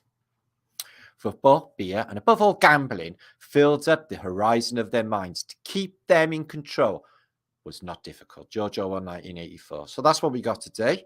As long as you give them beer and fags and booze, endless amounts of booze, and they'll talk shit all day in work, and they'll be quite happy to come home and have a short and happy alcoholic existence. And they look like shit, because no drinkers look healthy. They look fucked, if you ask me. Anyway, they haven't got that healthy glow. So these Phoenicians are weird, aren't they? They're rather queer, aren't they? Look at these up there then, these baldy ones with the weird shaped heads. Wonder what they are in reality. Got the dog head there. So yeah, this is just a thumb that I found for a book cover. Phoenician, obviously. Blank panels, the grapes, the whole thing is there, and this mechanism, which I'm very intrigued about always. It is a code after all. All of this is a big puzzle, and that's what we do here, guys. We break down the puzzle each Flat Earth British vlog at a time. So here's the papal people, or the papal pricks, as we call them, and it's all about this person who is Kingykins, or Queenykins, or Vatican-y, poopy-poo, Pope, don't know. Has got a bowl full of gimme your money, but above all, a mask and a pair of horns. The mask looks very much like the Statue of Liberty, because that is, in fact, Lucifer, as you may know. And this is probably Lucifer on the throne in the Vatican with lizard feet, or in this case, like chicken feet. But they're definitely not human feet, are they? And he wears a mask because he hides his face. Because, as I've long suspected, the powers that should not be are not human. Are not human. Not in the sense we think of, anyway. And what is this place, anyway? So look at this, again with the blindfold. You can't even look at it. The blinding light of Lucifer. Well, he's got this realm, and everyone's his little bitch. No problem. Oh, that was easy. The greatest lie that ever got told is the devil telling you that he didn't exist. All them nasty things they tell you about in the movies. Witches. Spells. Spell casting. It's all very fucking real. This is in New York. I only just pulled up this photo. Sorry I can't enlarge it any. But I've just never seen one of them before in the streets. They're a long tower with a thing on top. Obviously to watch traffic and stuff. But I'm just saying I've never ever seen one before. And that is in Lafayette Street. An historical saddle belonging to General George McLaughlin of the Union Army. The guy who was famous for the Battle of Bull Run and not getting his shit together and getting his ass kicked off Lincoln fame. And he ended up important American politician, bollocks. Let's see what he carried on his lovely, lovely saddle for the second highest commander in the Union Army next to Ulysses S. Grant. Okay, we had a satchel. Love a good satchel. And a rope with a carabiner on the end. What would you do with the rope? Oh, well, horses, you need a rope. Hanging people. Lassoing shit. Like they do. I don't know. So this is London, New York Underground. Similar thing going on. Very interesting. These buildings look like they go super low. The window tops are just there. They just scrape it all back. I definitely think they're just digging the mud out of these places. That's what it looks like to me anyway. Yeah, again in New York, 1904, June the 10th, it gives you the date. And it looks like the demolition of a building has been underway. But look at this. Windows all bricked up. New York, something bank, that would have been. But, all the bricks are gone. The floors are taken out. Very interesting that the one building went straight into the other and they blocked it up. So there she is, the actor that played Queenykins. She was seen with Tupac only yesterday in the Philippines. So that answers that little mystery. She's a good rapper. Oh, yeah, the Queen. She wraps her presents every year for Christmas. I can't wait to not celebrate Christmas. This is a statue in I think it's, well, an Irish, I think it might be Limerick, but it's an Irish city. So I know, and I don't know if they're saying anything about the Irish problem, which is, they do like to have a little tipple, do they not? Now, I'm allowed to say this because my wife was an Irish person and she liked to tipple. She liked it so much that she fucking killed herself on it. Check this treehouse. I'd love to live in there. I got a memory, an early memory when I was a kid in an enchanted meadow. And I got a distinct memory of a tree with a door in it. I went down a spiral staircase. No one ever believes me when I say. So my sister, I'm sure she was there. When I mentioned it to her, she didn't even look at me weird. She just knew. I'd like sort of, you were there, weren't you? To another world. To another world. This is in Chernobyl, not in Russia and Ukraine, and it is what was a Soviet radar defense shield. Not used, they say, but that's what they're saying. It looks a bit happy to me. I think they might have been doing some super duper weather modification. Maybe that's what really went on in Chernobyl. It was nothing to do with it. Nuclear fucking explosions. This is interesting. Imagine being able to buy one of these. Now, I visited 2 of these. I have. These are U-boat bunkers. I went to one when I was in first at sea, man. I went into one in Saint-Nazaire, northern France. Blew my fucking mind, man. It was all like Nazi shit painted on the wall. You could just get such an atmosphere. It was really cool. And I went to one in La Rochelle as well. They had a big one there, U-boat bunkers. The one in La Rochelle was used in the film Das Boat. I don't know if you've ever seen that. Brilliant film. So yeah, they out of the way of the bombers, and the U-boats would just come in here. But yeah, imagine mooring your little boat in here and having all this cool shit. No one would ever get at you. Yeah, I got like a big army. 50. I got like, over all my channels, way over 100,000 subscribers on all. That's a big fuck off army, really. Check this out. This is off of Hong Kong. It is an island that is no longer occupied. You may have seen in a few films. It used to be a mining operation, a bit of a nightmare place. But they would just stick these cities on a little rock like that. But have you ever seen Kowloon City? It's like 1 million people in a square. I think there was like going on for 1 million in this place as well. But apparently there's some nasty stories. Looks like it's on an old Star Fort. That's in China. Again, this is in a British field, literally found recently. I think this is in Essex, excuse me. Found recently. Again, the same depth as that one in Verona. Around 2 foot. Same again, medieval depth, and it's a mosaic floor you could attribute to the classical world. You've got the waves, and you got this. This is a Phoenician floor, what they call Roman.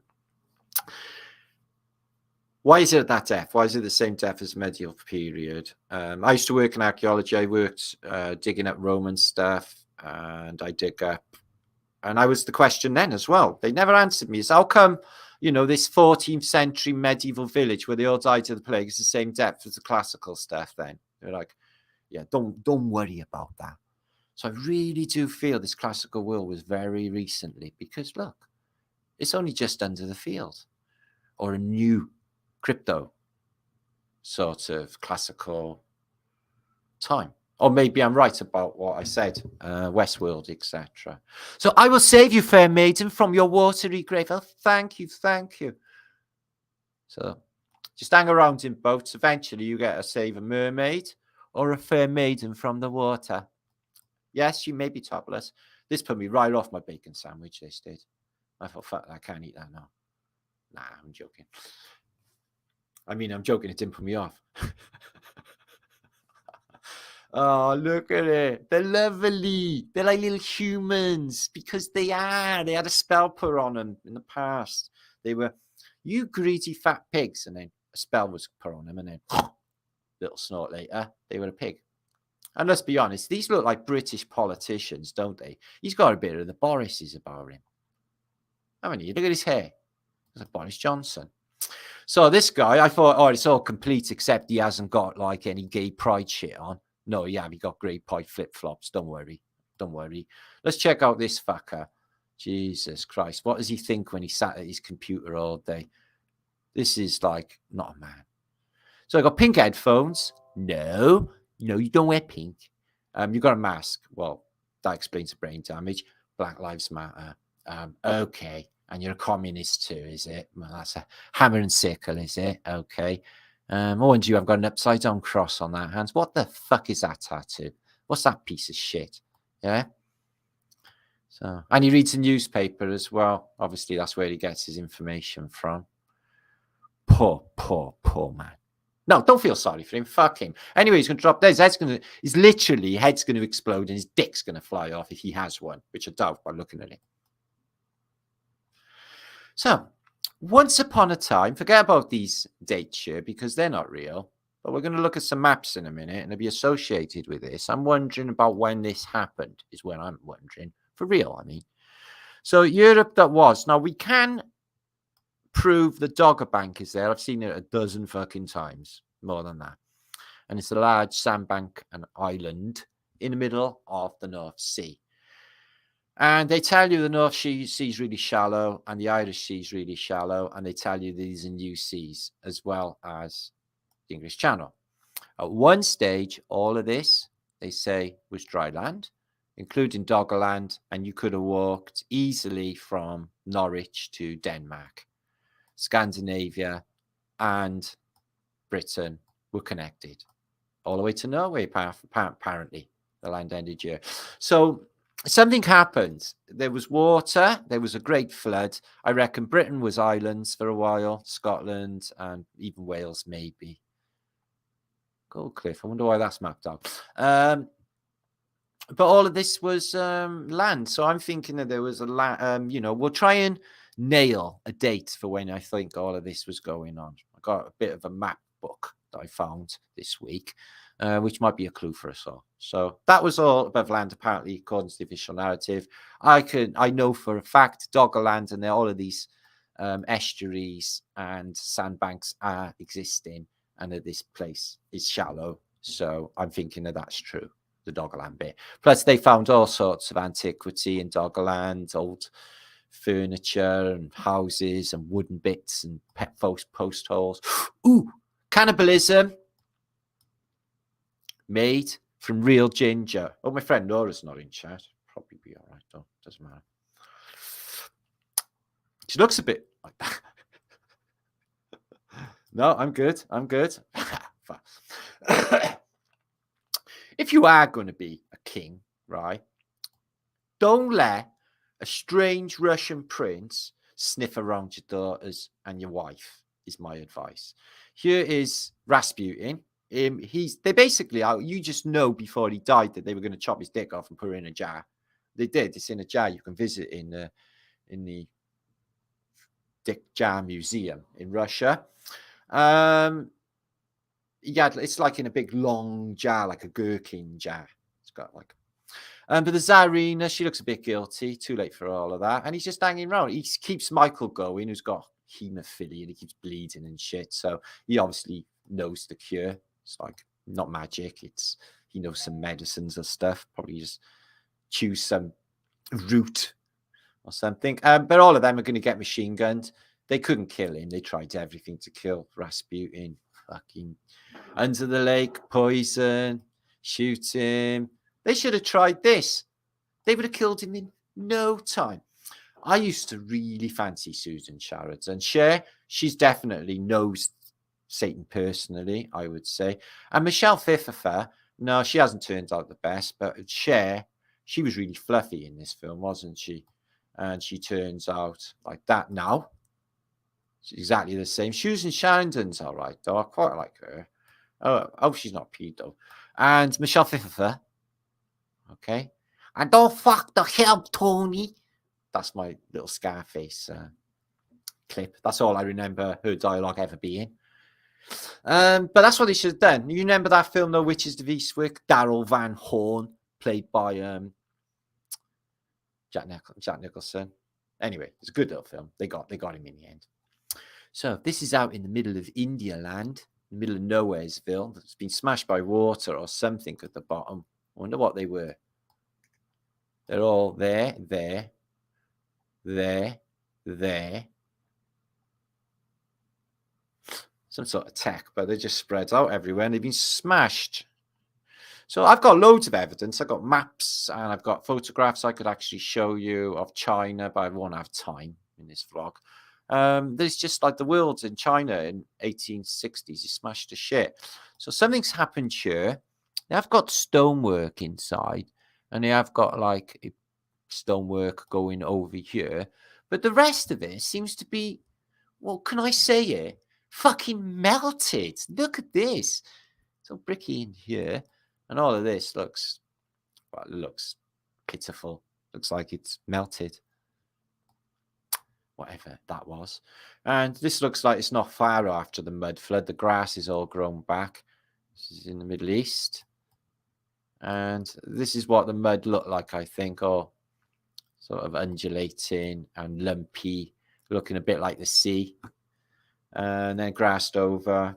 And then they dug it all out for the cities that they needed. Some they kept like that.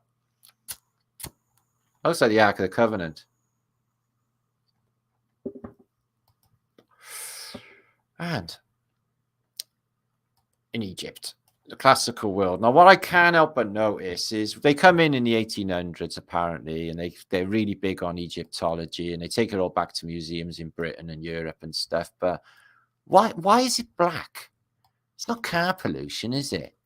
They got it here as well, this blackening. And this blackening here, and this blackening here, almost as if like this thing's been in heat or at least on fire in the recent past. This one's got it as well. You see it so much. You see water damage and you see heat and blackening on all of these, which show the fall of the classical world. These here, they didn't bother digging the mud out. They just left it there at the top of the street because, you know, it's basically too much action to dig it all out. Covered his door there when it came in. Right here. So many places must have just left the mud, you know, with too much effort. A lot of places were just forced to dig it out, weren't they?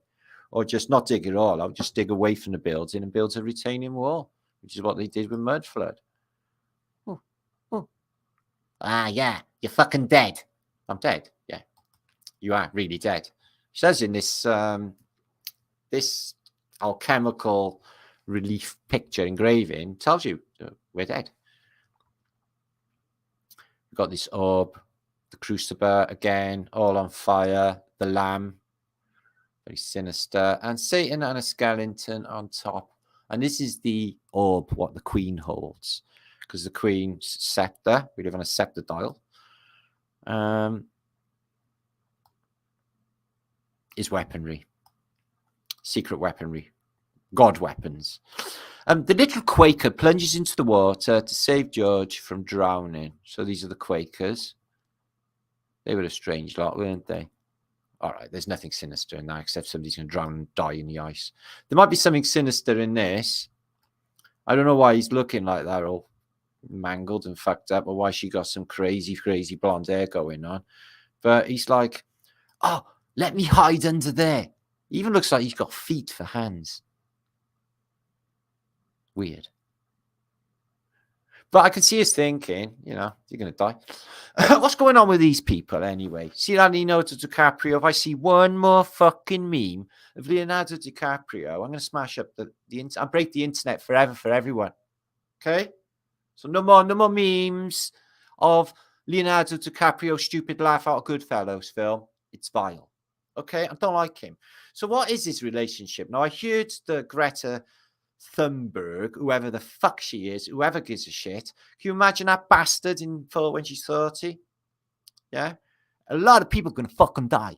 Look at them crazy psychopathic eyes. Now, I watched a film called Tiger Bay, and it had Hayley Mills starred in it. It was in Cardiff, a murder film, and she was a little shit. She was a terrible, lying, badly behaved little girl. And somebody said in my comments, Martin, you think that's bad? Watch the film The Bad Seed, 1957. So I watched it.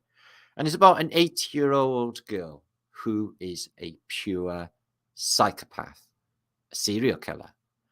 And apparently, most serial killers actually start as children. And they are very intelligent, mature-minded, calculated killers in children, not just adults. And narcissists and psychopaths in children. Some of you may already know this. She's one of them. She is a narcissistic psychopath, and she's been put in a position of world power because she's a Roth's child. She's a member of the Red Shield somewhere. And what his relationship with this fucker, and the back and forth, all of these, and whatever they all got going on, we don't like. It's sinister. You're all sinister. You should all go fuck off already. We don't want you. I don't want you. I'm coming for you all. Right, this is Temple Bar in London, and it's a bit of the Roman world going on in London back then. Look at the size of that window arch, and it's below ground level there. Look, guys. With the balustrade in front of it. Holy fuck. And they got a dragon on top there. The size of these buildings. London was just crazy big, and all the massive doors everywhere for giants. Has to be. That world is just too big for horse and carriage. It really is. It's just too big, and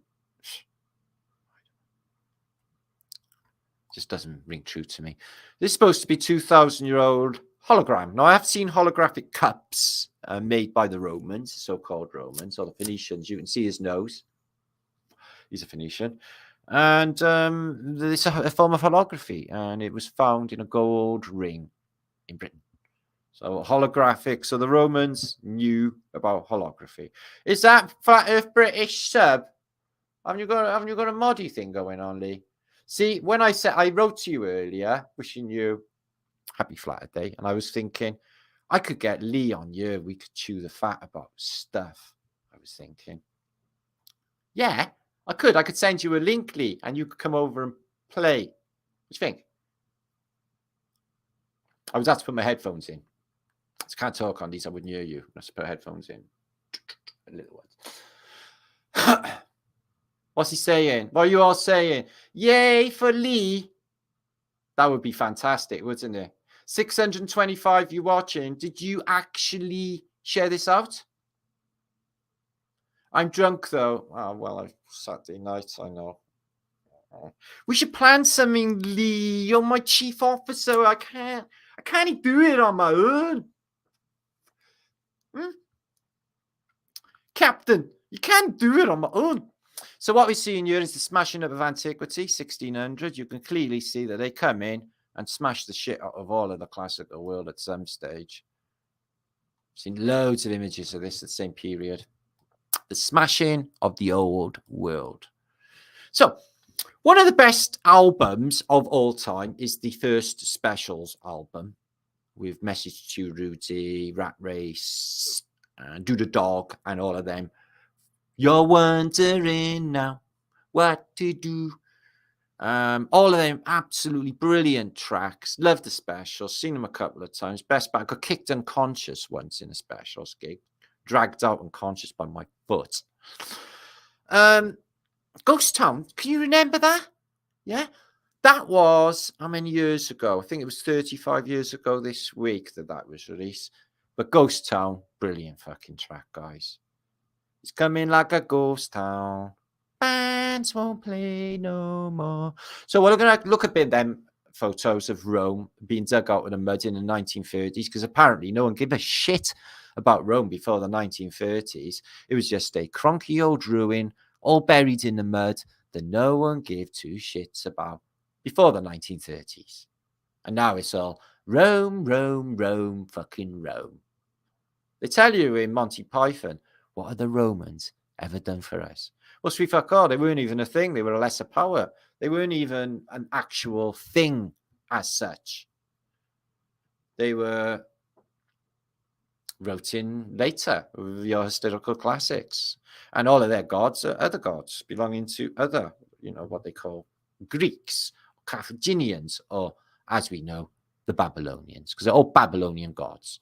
So yeah, when you get your way out west and you get yourself a bit of land, what you do? Do you build yourself a city? No, you build a cabin out of sod. This is a sod cabin. Yeah, she was only the grave digger's daughter, but she'd lie under any old sod. sod. Okay. And in I wrote this down. 1907, you had deliveries of Coca-Cola, which had real cocaine in it back then, and candles, cocaine, candies, okay. And note that this is electric powered. We don't have cronky old petrol smelly stuff back in the day. No. But we do have houses made of sod. And did you know what sod is? It's muck. Mud house, muck house. And they look really happy. I'm guessing they haven't got cable yet. Kid got a cow to play with. And do you know how soft them cows are? They're fucking lovely. They're lovely. They're just lovely. Geisha girls, yeah, in Japan. Do you know how they got around in the past? On one of these little babies. I'm not sure how it's running. I think it's got a little one-cylinder engine, single-cylinder drive, front-wheel drive. So I've got a feeling it's got a bit of torque on it. I've got a feeling that is going to go some. The horns. Fuck me. Check out them geishas. They got that horn going on, the General Lee. Pretty funky. I think it is anyway. So, are we on a ghost ship? Are we on? You want a geisha buggy, do you, Shariards? Are we on a ghost ship? Are we lost at sea? Well, it seems like this place is all water. We're just like all these continents and this bit of land is not that much, is it? And it's all islands. And we're all surrounded by Antarctica. It looks like there's more lands going on outside. I would suggest that we may be in some sort of vessel, possibly capsized, possibly lost at sea, possibly all dead.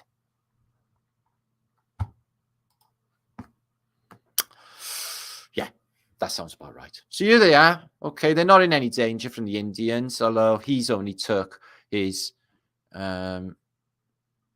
let's try and work. He may be a Mormon because there was the Mormon trail as well. And you're allowed multiple wives. So that might be his wife. That might be his other wife. That might be the kids off that wife. That might be the kids off that wife. Difficult to determine. Keep them separate. Yeah. And call them babe so you don't mix the names up. This looks like it's a bit buried, this telegraph pole. Looks a bit top heavy, doesn't it? It looks like a lot of it is missing. So this is the laying of the telegraph in America land. The Comet. Funny name for a place. Maybe they're telling us what happened.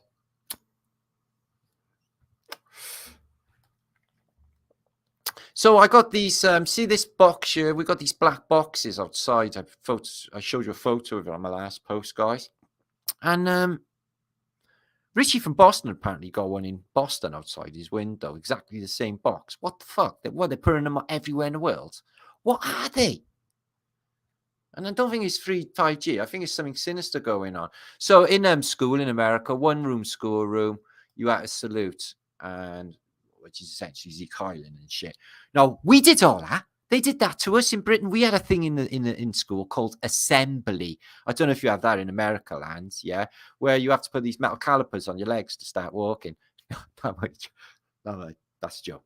No, assembly is when you go into a hall. If you're naughty, you get pulled up on the stage in front of like 1,200 pupils and ridiculed by the teacher, which happened to me a lot, actually. I was their chief. I was the one they would ridicule the most of 1,200 pupils in the entire school for all my time there. For one weird reason or another. But anyway, they would force us to sing hymns like Morning Has Broken, which is Cat Stevens, but they told us it was a fucking hymn. And Lily the Pink for morning breakfast. And Oh Jesus, I Have Promised. Oh Jesus, I Have Promised. And then I would thinking, how long is it till I get out this fucking classroom and get a spliff on my neck? Because it was torture in school, making us do that weird shit. And all of this Zeke Island like, I'm blowing smoke up all of the establishment's ass every fucking morning to start the day. They never got me into assembly. They used to have to come looking for me. They had a body, like literally searched for me, Mrs. Parsons. She literally chased me across a field once but like accidentally found out where she lived. She left me alone then. It was weird. So this is the great British days of, oh yeah, this is fine. Oh, yeah, well, I haven't eaten anything all fucking day. I was keeping it for you, wasn't I? I'm sure you're enjoying it. Ration's still on. I got 4 bits of bread and this bacon and this eggs. Oh, it's fucking lovely. But I only been down pit 18 hours, late 18 hours, luxury, fucking luxury. Now you're home, aren't you? Eating all the food for the week. They haven't even got a cup. They're drinking of jam jazz. No, they have got a cup. I think they're doing all right. These miners were like the loaded men of the village, and they're like basically doing piss poor. So he was a silly sausage, yeah. All escapologists are silly fucking sausages. Why? Because they die. Oh, they're dead already, but I mean double die. This is Harry Mental Houdini. Harry Mental Houdini is this. He's about to jump in the Thames River, which is icy cold and has terrible tides. Okay, in his very tight-fitting Edwardian bathing suit. What's that sticking out there? I don't know. Anyway, he's going to jump in. Does he die? No, he doesn't die. I guess out miraculously because the key's stashed in here, isn't it? You can fucking see it. He's about as transparent as ISS, International Fake Station stuff. Anyway, whatever. I don't even know anymore. So let's have a look at these freaks and these people. So schoolrooms. So they're all stuck in one-room schoolrooms, and these, are the teachers. You have one. Oh, he's probably a kid. Oh, it looks like Norman Bates. Teacher. You've got three, maybe 4 teachers. I'm not sure if that's a kid or a teacher. But anyway, in my class, when I was in school, my class had 30 odd pupils and 1 teacher. So nobody was going to get any sort of, I'll show you how to do this attention at all. So this is in Sicily. Mount Etna has exploded and it has sent a load of lava crashing through this building, and they're photographing it. So that's been off again, haven't it? And there's been some nasty earthquakes and also a tsunami in Taiwan, as you know. This is the city of Misan. As you can see, had a terrible event in the past. In 1783, just like Port Royal, it had a terrible, terrible earthquake where the whole of the classical world sort of sunk into the mud, where all of this was reverberating, if you like, or resonating, and everything just sunk into the sand. Look at that. You had to go up a hill and down like that, where the ground was just going mud and mental. And that is classical world there, all falling down. Because I think that's when it was. I think that's what, there was a terrible event in the 1700s around that period. And definitely a flood and earthquakes. Britain had loads of earthquakes. So this is in Fifth Avenue. I'll show you a picture in a little minute. This building here is the only one that exists today, this end bit. And this bit here, this square here, is now a skyscraper. They got rid of it all. But put that in your minds. You'll see it again in a minute. There. Oh, right now. So let's have a look at that again. It's got this beautiful Tatarian roof thing going on with all the raw iron and stuff. Still there today. That bit there. The rest. Shame though, they got rid of the rest, but at least they kept that bit anyway. So that's on the corner of Fifth Avenue. I think Lexington and Fifth, is it? Or is it? Anyway, Fifth Avenue. Owls. I know it's an owl and it's giving you the one eye. Okay, there's nothing in there. I'm showing you how cute and cutchy an owl is. They got like a cutchy blanket. We bought one for Fluffy the rabbit, but she doesn't really like it. She likes to just get on a cold floor. She's hot. She's got fur. But isn't they cute and lovely? Except they eat rats. See this crazy bastard. I now declare the winter 2022 Hunger Games open. May the odds be forever in your favour. Now, I've noticed that, right? This is do you know on the Hunger Games film where they all put long eyelashes on and terrible makeup and terrible wigs and stuff, the women? in Hunger Games. They're doing that now in real life, guys. And let me tell you something about these. Like, there seems to be a new culture since pandemic. Okay, the women, right, are putting these really skin tight trousers on. That shows basically. I'm not going to put a finer point on it, guys, but you can see every fucking thing. See your fannies. Now, I'm a bloke that knows about shit like this, guys. And let me tell you, right, it leaves nothing to the imagination. I want to see a chick in a sexy pair of jeans or a pretty dress. I don't want it all like, there it is, all in your face from the very fucking beginning. Where's the mystique in that? So that's what's happening. And I'm finding it like not nice. I'm just like, mind you, 90% of the women now are all false as fuck, makeup, false jugs, false every fucking thing, living in a world of greed and bullshit and makeup and nails and tans and all that bullshit that comes along with like 90% of them. And then mostly jabs and only give a fuck about shit. You know, they maintain on what? Cocaine, blowjobs and vodka. Let's be honest about things, guys. And that's the culture of today. No, man, I'm just like, I may be old fashioned, and I am old fashioned, actually, I must be, that, you know, women should have more respect for themselves, and they don't need to. They're beautiful naturally. They don't need to do any of that. And it's part of this agenda. And this bitch, as soon as the Queen died, she brought fracking back out. So they're going to be pouring chemicals back in the ground, and they got free energy. So what did Philip K. Dick say about it all? Let's have a look. He was a good writer. I read loads of his stuff. The basic tool for manipulation of this reality is the manipulation of words. If you could control the meaning of words, you could control the people who must use the words. So we're doing that anyway. We can do a little bit of an etymological breakdown later with another word. See this? This is out now. Cocaine Bear. True story. This is fan-fucking-tastic. Inspired by true events that took place in Kentucky in 1985, during which a 175-pound black bear ingested 88 pounds of pure cocaine. This is going to be a fantastic film. He's going to be like super stealthy. He'd be like, and he'd be like fucking, not the bullets could hurt it anyway, but like he's got like super cokehead fucking strength, and he would just, bullets would just bounce. Cocaine Bear, I gotta definitely see that. True story. 88 pounds and you never died. Okay, now. So, please share this out. Lee, Flat Earth British. Do Flat Earth British stuff in chat for me. Like, instruct.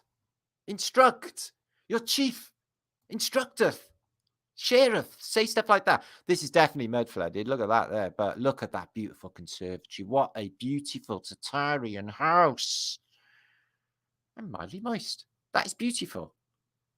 Eddie. Oh, okay.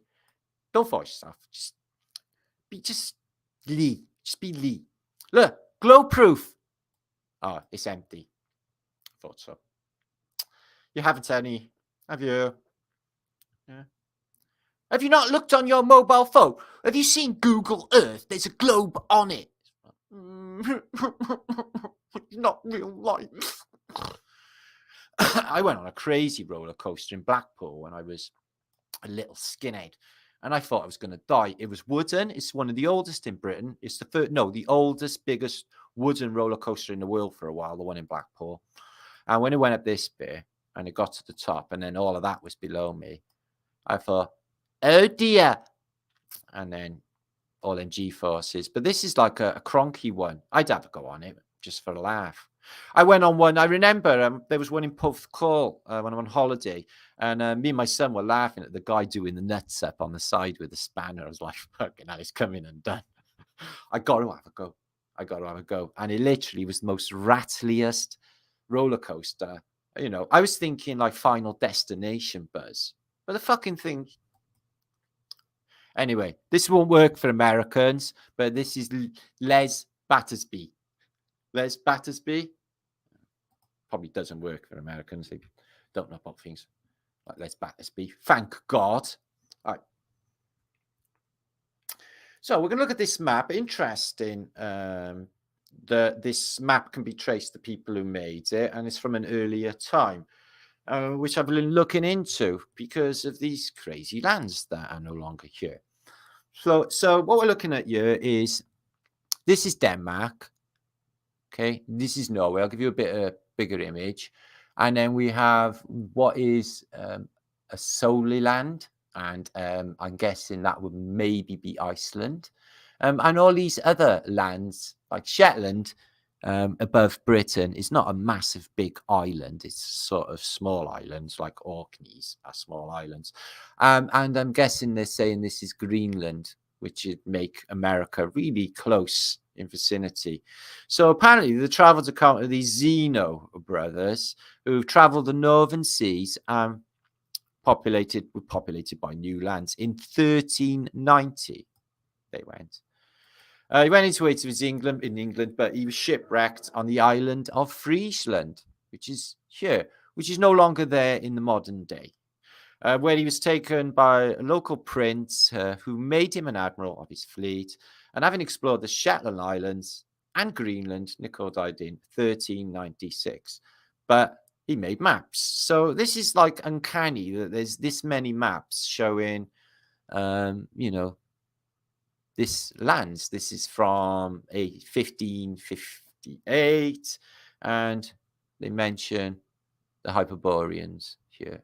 Okay, country of Hyperboreans, which I think probably is the case. So let's have a little look at this mappage, and let's try and work out when or what happened to these islands, because I'm thinking that all of this was flooded out in a point in time we're going to try and establish. So Scotland, Esterland is not really the Shetlands, and these are not really places that I recognize or can even pronounce. Alford, don't know. And this is at Faroe Islands. I can't be sure because the Shetlands and the Orkneys are not where they would be. And Friesland, this large place with massive cities on it. Look at the size of these places. So that is at the bottom of the Atlantic somewhere. Iceland, also this, Estitoland, I've seen many, many times. And I'm guessing this is Iceland, Ikaria. And it says Iceland there, but that's not the shape of Iceland, is it? But it is between Scandinavia and Greenland. Let's have a look at this anyway. Greenland looks mountainous. It's supposed to be covered in snow. How would they even be able to map these mountain ranges? But when the Danes discovered it, it was green. There's a volcano. And Crolandia and Tampmontia, lands above us. And there's your Americas, Labrador. So that's a weird map. Looks like jigsaw puzzle pieces. So yeah, so they that was in the 1300s that they were mapping that. They came back and he's mapped that. He was some sort of admiral, these Zeno brothers, in the 1300s, 14th century. Okay, so they have been really well covered major events in the past. And this is around the same time as that. It's much earlier. So in December the 25th, Christmas Day, in the year of our Lord, 1717, there was a terrible flood that laid half of Holland underwater, and God knows what else as well. So a lot of this was Friesland was lost, and the inner bit of Holland here. City here, Horn, and this city, there's a star fort there, a city completely submerged, and these as well, completely submerged. The size of that city there, Decadum. So yeah, they show you what's going on with the Phoenicians. I know people think that there's no interference with our weather or anything, but I really do think that there is some sort of interference going on and manipulation when it's concerning apocalyptic floods. So there's Father Thames looking like he's riding a seashell with his seahorses. There's some sort of arc going on there. Don't know what that is. And he's bringing in the wind and the hail and the floods, and all of that bit of Holland ends up underwater. Could this be the same period as Doggerland, that all of that was submerged? Because look how much land we're talking about. And all of them. Groningen, that's above water. There's a massive star fort there. So that's above water again. Delft. That's in Denmark. No, it's in Holland. So that's Delft, yes. Another star fort. But all underwater. I'm sure the star forts fared. All underwater. God, that's a lot of cities and a lot of towns. Look at that, guys. All the way up to the Elbe. I don't know how Germany fared. No, flooded as well. All the way up to all of the islands. This one never got flooded. There's unusual. So, yeah, what kind of flood took out that much of Holland or the lowlands of Europe anyway? And look at it. Everything looked like that. 1770, major floods. A lot of Holland was lost, apparently. Well, that's where the, oh, look, scooping the water. Oh, brilliant. That's where the windmills would have come in handy, because they can be used for water pumps. But the Dutch are masters of sea anyway, guys. The Rotterdam, some of the water engineering is in Rotterdam or Europe, or blow your heads off. It's just monumental. Hiya, T. Hiya, Adam Cook. Good to see you, my brother. Thanks for your kind offers and your kindness, Adam. I won't forget that, brother.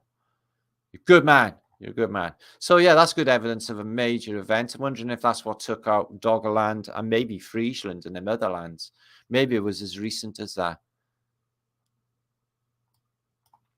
Because they're not showing what's happening here, are they? And if all that was taken out, I'm just wondering. They got this over where Doggerland is. That image. So I'll link that up after the vlog, and you can check that out for yourself. Okay. Words etymologies. Now, they are telling you, okay, they are telling you that all of this is a fucking travesty, is a joke, okay?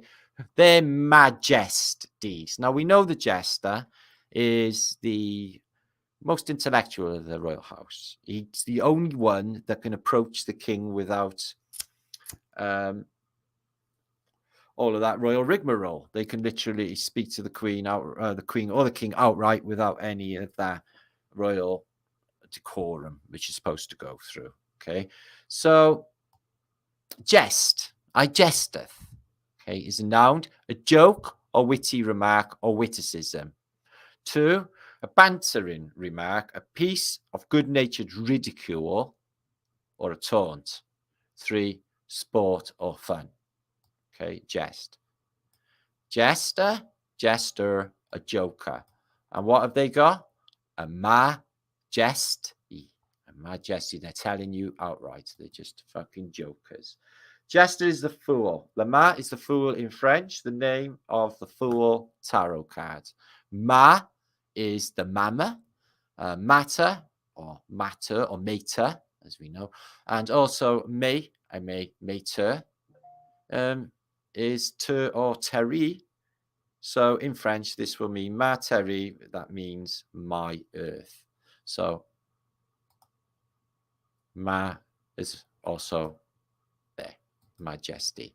And then you got the Fool's Cap map. Don't forget this, which got this mysterious projection inside with the northern lands, southern lands, and all of these Phoenician clues all the way around, and this saying as well, which will tell you that the world you're living in is nothing like you think it is.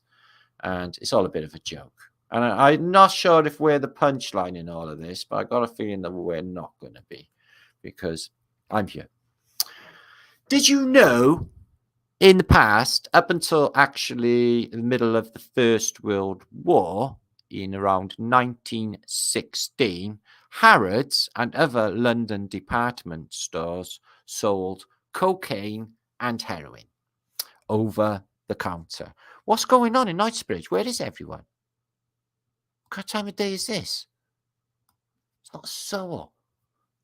So yeah, this Harrods building is a crazy Tatarian building anyway. But yeah, I'll show you. They sold these So you get the pure heroin or pure cocaine and a hypodermic syringe.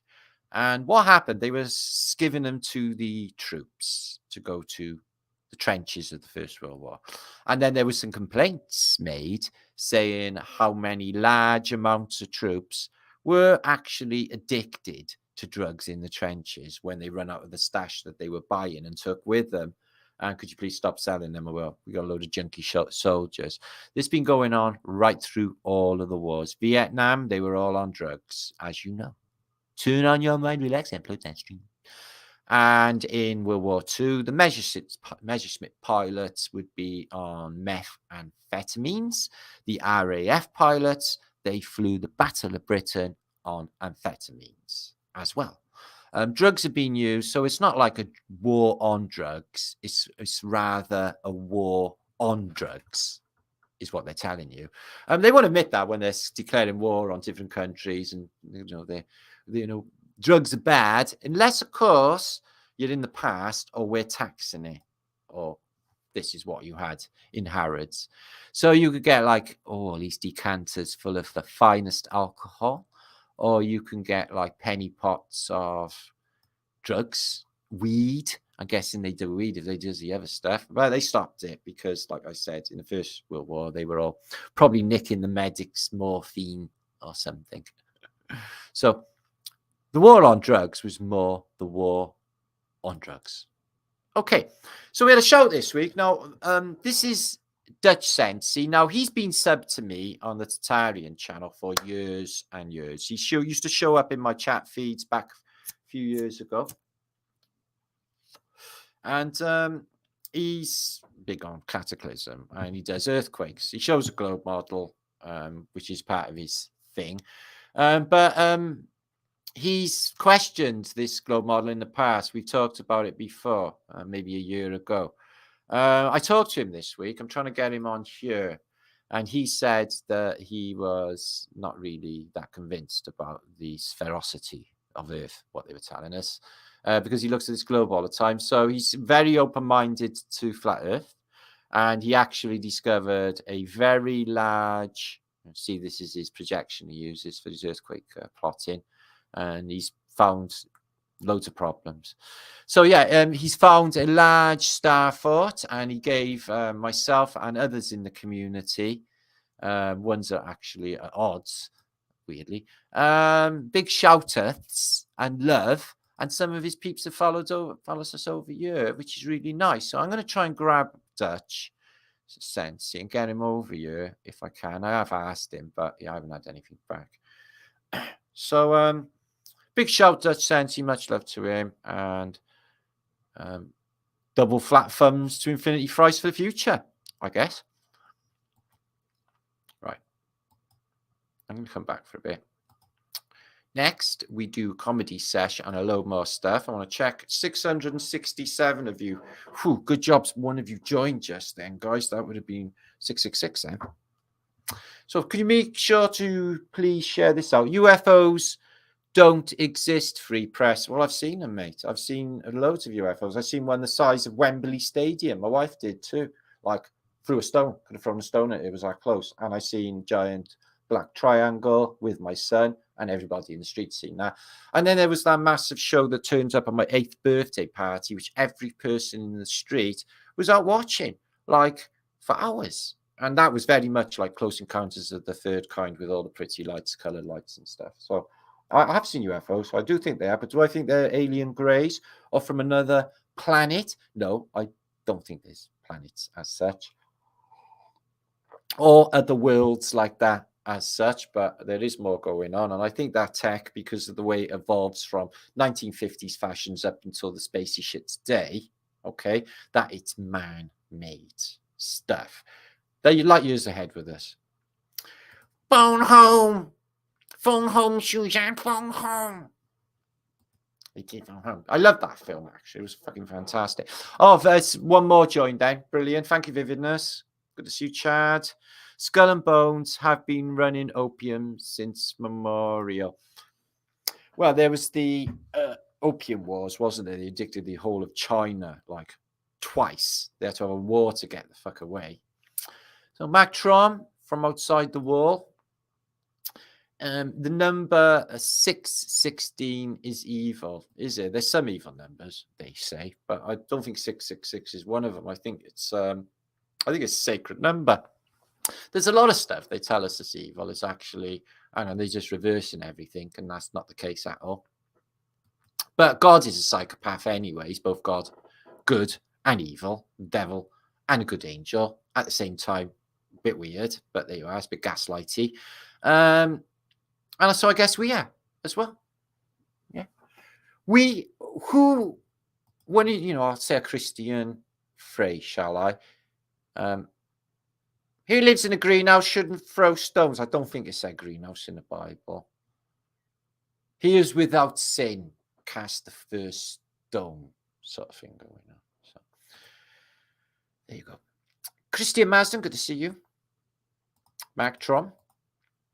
So yeah, it's a funny old game, this Truth. And I've been into this like for 8 years now, and I've given out like all my life to it, really. It's like my existence, this Truth thing. And like I said, I've done so many things. I never thought it would go the way it did. But one thing I won't be in all this journey is fucked around with at all by anybody, because I will take an attack or a verification of official history as a personal attack to the truth and movement, because that is something that they would 100% do. And being as there's been a pandemic and all the other weird shit that's going on, I'm sure that the internet is awash with fuckery, wouldn't you say? All that effort. Dear, oh dearie me. James H., good to see you, my brother. Mark Trum. Joe, good to see you, lovely. William. I'm not like the rest, guys. I'm just not. I mean what I say. I mean what I feel. And I'm very, very sort of protective, you could say, over the great flat earth British ship, because it's a beautiful thing. And it's changed the paradigm of humanity. It's changed everything. Just a think tank. And nobody else has done that. There is no evil number. Yeah, it's all wank anyway. All is mind warrant. Don't take no notice of anything that they tell us. Most stuff that we spook ourselves about and as feared of is what other people have been telling us anyway. I like to embrace any of it and think, fuck you. Like, fuck you. Like that. I don't even give a shit. Hi, Arwin. It's like, if you're dead already, it's not even going to matter, is it? Adam Cook, good to see you. Attached 666 is your eternal soul. Yeah, I gathered that. My last Flatter Day vlog that I did on the son's boat last week ended 111. I thought, fuck me, you couldn't do that again if you tried, man. Never say sorry. You're all right, Warren. J. Warren. Oh, Hari, Lord. I am Lord Shri Hari Krishna. Steve Rossi. Do some magic. Okay, I'll do some magic for Steve. What pop star am I? Huh? Ground control to Major Tom. These are brilliant. These are like literally walking eyes. I'll show you now. They're really, really trippy. And Halloween's coming, we'll do some trippiness. Again, the girlfriend for Hank. I seen her the other day. So on top of my pad, can you see it? My funky eye? Okay.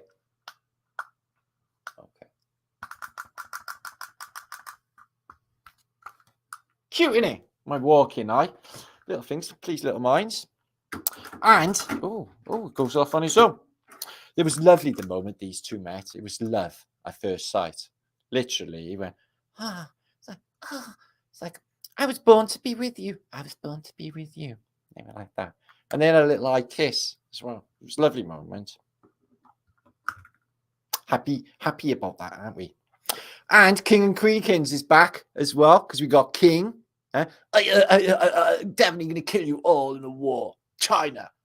And Camilla, who is his wife, who's Queen Consort. Yeah, I reckon we should do that, Charles. I reckon we should definitely fuck them up. Because she's basically a bit of a dude. these Hollywood stars and all that, you see, they're really repugnant. I can't believe anyone actually like watches films or buys any of their shit or even gives them even a fucking buy or leave, because I find them really dull. All Hollywood actors are boring as assholes for a start off. None of them have got any talent. How do I know? Fucking comic genius. I know. They're bollocks, guys. Mark Trump. Thanks for sharing Dutch Sensei's channel. Yeah, like I said, he's been watching me for years. Sort of spoke to him a few times in the past, but he's got like 500,000 subscribers, over 500,000. So we get him on board. That's going to be really helpful to our cause. Isn't it? Yes, that's me with glasses on, Stuff B. That looks just like me. He's all yours. Listen closely. Listen closely. I'm Captain. Okay? Kerry, good to see you. Beans and toast. UFOs can get through the firmament. Yeah, they might go through the water and go from the doors that Enoch talks about. No, I'm not disputing that, Beans. That's quite a good one, actually. Hi, Miles. How are you? Lovely. Good to see you. 5 miles.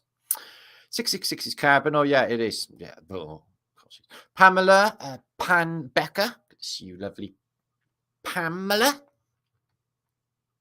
Chad Gambler, good to see you. Nero was the real Antichrist. Yeah. And then Titus, and then fucking hell. There's loads of potential Antichrists. Stalin was a bit of a bastard, wasn't he? Yeah. All that fucking bad vibes that he gave out. Declared war on the countryside. And I could write a really big list of all the motherfuckers. It's everyone you see on the television. Why do you think you never see a slot on there? I wouldn't anyway and stick it up my fucking ass. Can't stand them. They're despicable. Go away already. I wanted one of those flang guns that they had on Bugsy Malone movie. They were brilliant. You helped to change many minds. I have, Mark. This is one thing that I have done in this world. Right, we're going to have you are super kiss from Italy. Alberto. Oh, okay, then. We'll accept that. They do that a lot in Italy. I know they chow and they kiss a lot. I've been to Italy like a lot, and I noticed they kiss a lot. Not as much as them Russians, though. Apparently, they're like, "I love you," and they're all like tongues, and they're not even gay, and they hold hands. They swing as well, like that, and they skip. Have you seen it? I seen it in Istanbul when I went to Istanbul. I thought, fuck me, they're all fucking gay, yeah. They were all holding hands coming out of the offices, swinging their hands like all cute and lovely. But they're not like that at all. They were actually just being man-friendly. Sorry, I can't be doing that man-friendly business. Or having like humans actually that are non-female near me. That would be weird.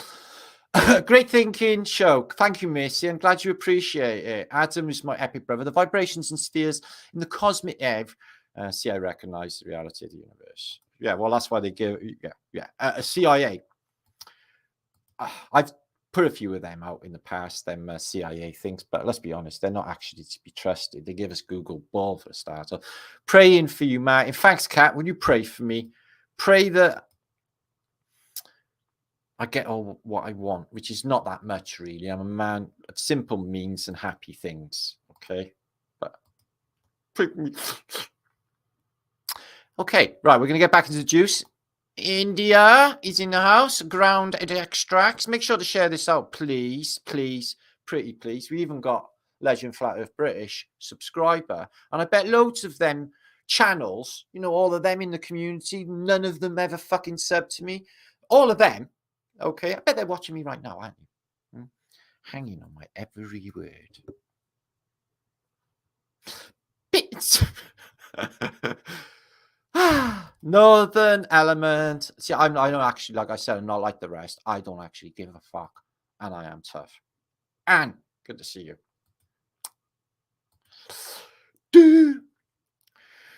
The Milky Bar Kid is strong and tough, and only the best is good enough. The milkiest milk. The goodness that's in Milky Bar. The Milky Bars are on me, guys. If I had them, I would chuck them to you right now. Okay.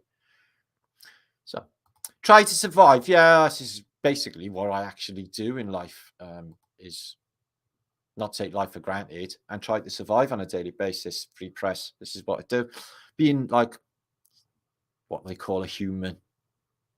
So, yeah, the censorship on platforms gets more ridiculous. Don't worry about it. We will survive YouTube like longer than the rest, okay? Because basically, I'm magic, and I will magic us right the way through all of this bullshit. So we will go to the other side, and we will be laughing and skipping with happiness, okay? Scott, good to see you. What's up, dudes? From Arthur. Good to see you, Arthur.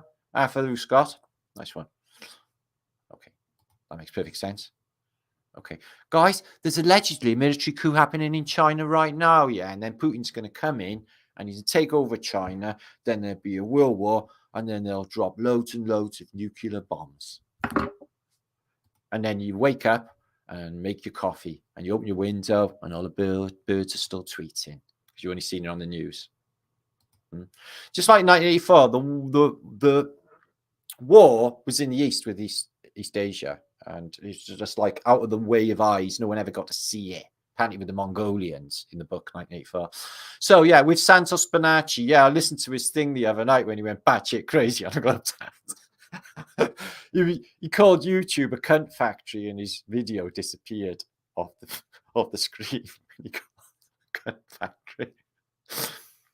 I tried not to giggle, but it was really comical. It was really, really comical.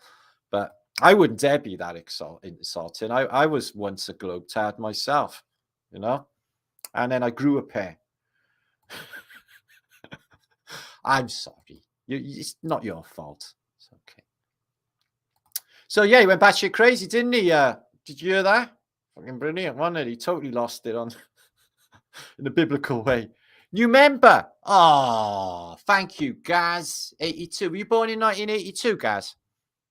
Cracking year that was. Fucking brilliant time there. Day gone morning, staff. Ooh, I don't even know what a sticker is, but I'm really grateful. Doggone, thank you, morning star, brother. Wow. And Brian, what at that? Super soaker full of pee. Well, my mother used to say, always drop a bucket of piss out of the window at her, like the rent man or whatever. And because you can't get done for throwing piss on people. Police can't do nothing. You know, they can't like police feelings. Oh, I'm soaking wet with that person's piss. They were like, well, that's just tough. We haven't actually got anything in our law book. That's not a section anything. It's like, but it is really bad. You're dripping in piss. Bry Wilson, Russians sound like they've been played backwards. I'm Estonian, and they weren't really massive fans of the Russians in Estonia. They were more supporters of the Reich.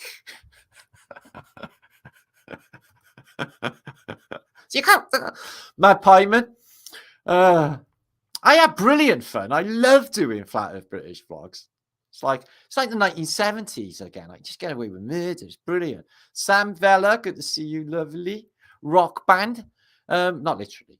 Love you, Martin, from New York City. We love New York City as well. Okay. I can see me in Times Square.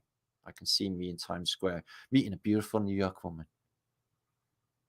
No, that's a fantasy too far.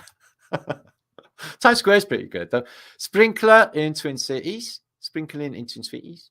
Watery. Alex Tilburg. I've been to Tilburg in Denmark. It was a lovely little town. I won't tell you what happened there though, because I don't want to incriminate myself in any way. Bob Sykes. They're all watching. You fucking know it, Bob.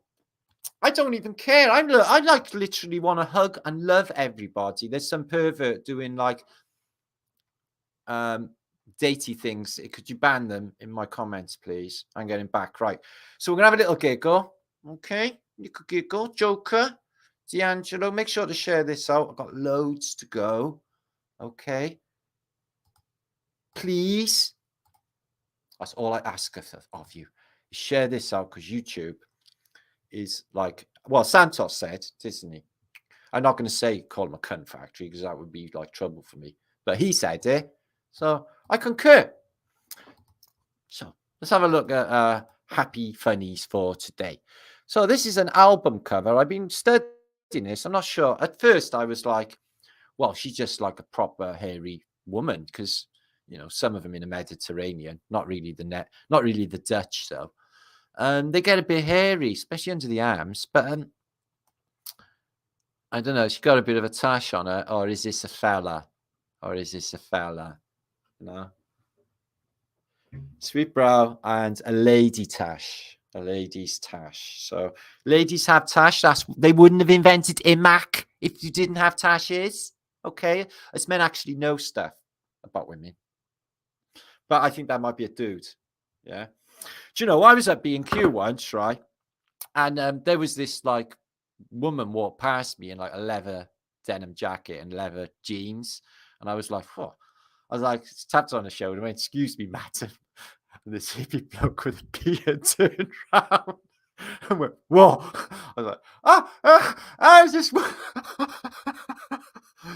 cocaine tough drops. Instantaneous cure. That's what they give you in the past. Look, no problemo whatsoever. And then, like, basically you get to work on time, but you get a terrible addiction. Be like the queen with the pork pie addiction. She got that ring on that Satan gave her. I tell you what, they all got that same ring on. I know it was Brian Ferry, Michael Hutchins, David Garr, and a few other singers all got this silver ring on in the middle finger. And it's the devil ring Satan gave them for being their best bitches. So that's why she died anyway. She ate her pork pies, definitely salmonella, guys. Oh, you stupid fuck. You went the other way. You said ass first. You did. You said ass first. You fucking spanner. You're a pair of twats. I don't know. It's a good laugh, innit? Yeah, twats. And turn into twats. I explained this before. Never again. Oh, fucking hell. It's raining. This one more job. Let me in. Let me in. It's 7 in the morning. Let me in. Oh, live alone. Never mind. I'll get up. Where's my trousers? Oh, there. Never mind. This is why I never drink to that state. Ever. Now, I know what you're thinking. She's a lovely mover. And you. I'm too sexy for my move. Too sexy for my move. I'm a French cow. Too sexy for my move. Come on, Noah, you twat. Speed it up. Speed. Oh, you fucking psycho. Speed it up, Noah. Put the brakes on. Yeah, fucking twat. Put the brakes on. Speed it up. Speed it up. So during Noah's flood, the animals got dead boats. They did a bit of water skiing. The engines were amazing on the ark. They had bow thrusters and shit. They had a lot of animals running fast, like the anthill mob under, and never sunk. This is a brilliant book. Should have bought this when I was young. I'd have gone right into this. And I know there's a load of pigeon fanciers out there amongst my subscribers. Somebody mentioned to me only the other day how he loved to put wigs on his favorite pigeon, which, let's be honest, we've all done at some stage, haven't we? Look at this spooky little boy out of Children of Village of the Damned. Remember what I said about psycho children, guys? I think we can just see one. Jeffrey Dahmer's bastard love child. Let's have a look. That's cute. That's the Pamela's look. And we're going for a little bit of the Avril Lavigne look there going on. Very cheeky, very cheeky. Oh, this is the Madonna flick back from the Ray of Light tour, isn't it? You know your wigs, Martin. I know my pigeon wigs, little fella. Well done. Okay. God, he's spooky, isn't he? Now, you should get this book, guys, if you are a cat. Lee, you have a cat. Get this book. How to talk to your cat about gun safety. Okay. Abstinence, drugs, Satanism. Okay, it's a very popular topic at the moment. And other dangers that threaten their 9 lives. Look at that little face. Yeah. So next time you keep your fucking pump action shotgun hanging around the kitchen fucking table all gnarly, remember that kitten could accidentally blow its fucking head off if it steps on the trigger at the same time as having his head by the end of the gun barrel, which would be probably unlikely. So it'd probably be all right. But you don't want your cat turning into a Satanist, do you? Yeah. Last thing you want is it coming home with upside down crosses and dead mice and sacrificed mice with loads of things sticking out. Oh, this is weird, but I think this is something we should get into. Okay, business dolls. 20 projects for the home and the office by Viggy Pamelmat. Okay, that's actually creepy and unnerving. And that shirt is I thought it was a flashback of the acid. That's bad. That's really bad. I had an English teacher that looked like that. He had stinking breath. And when he shouted at me, he always spat in my face. And if I had the nerve to wipe the spit off my face, he'd fucking punch me, guys. He would. He'd fucking punch me for wiping the spit off my face, a psycho motherfucker. Mind you, I had him when I got to about 15. Torture. That's not the word. Oh shit. I got a cardigan on like that. Clothes for Disabled People by Maureen Goldsworthy. So, comfortable shoes. The legs don't work. I spent 8 months in a wheelchair, so I know about being disabled and not being able to walk, because I was, for a long while, a raspberry ripper. It is true.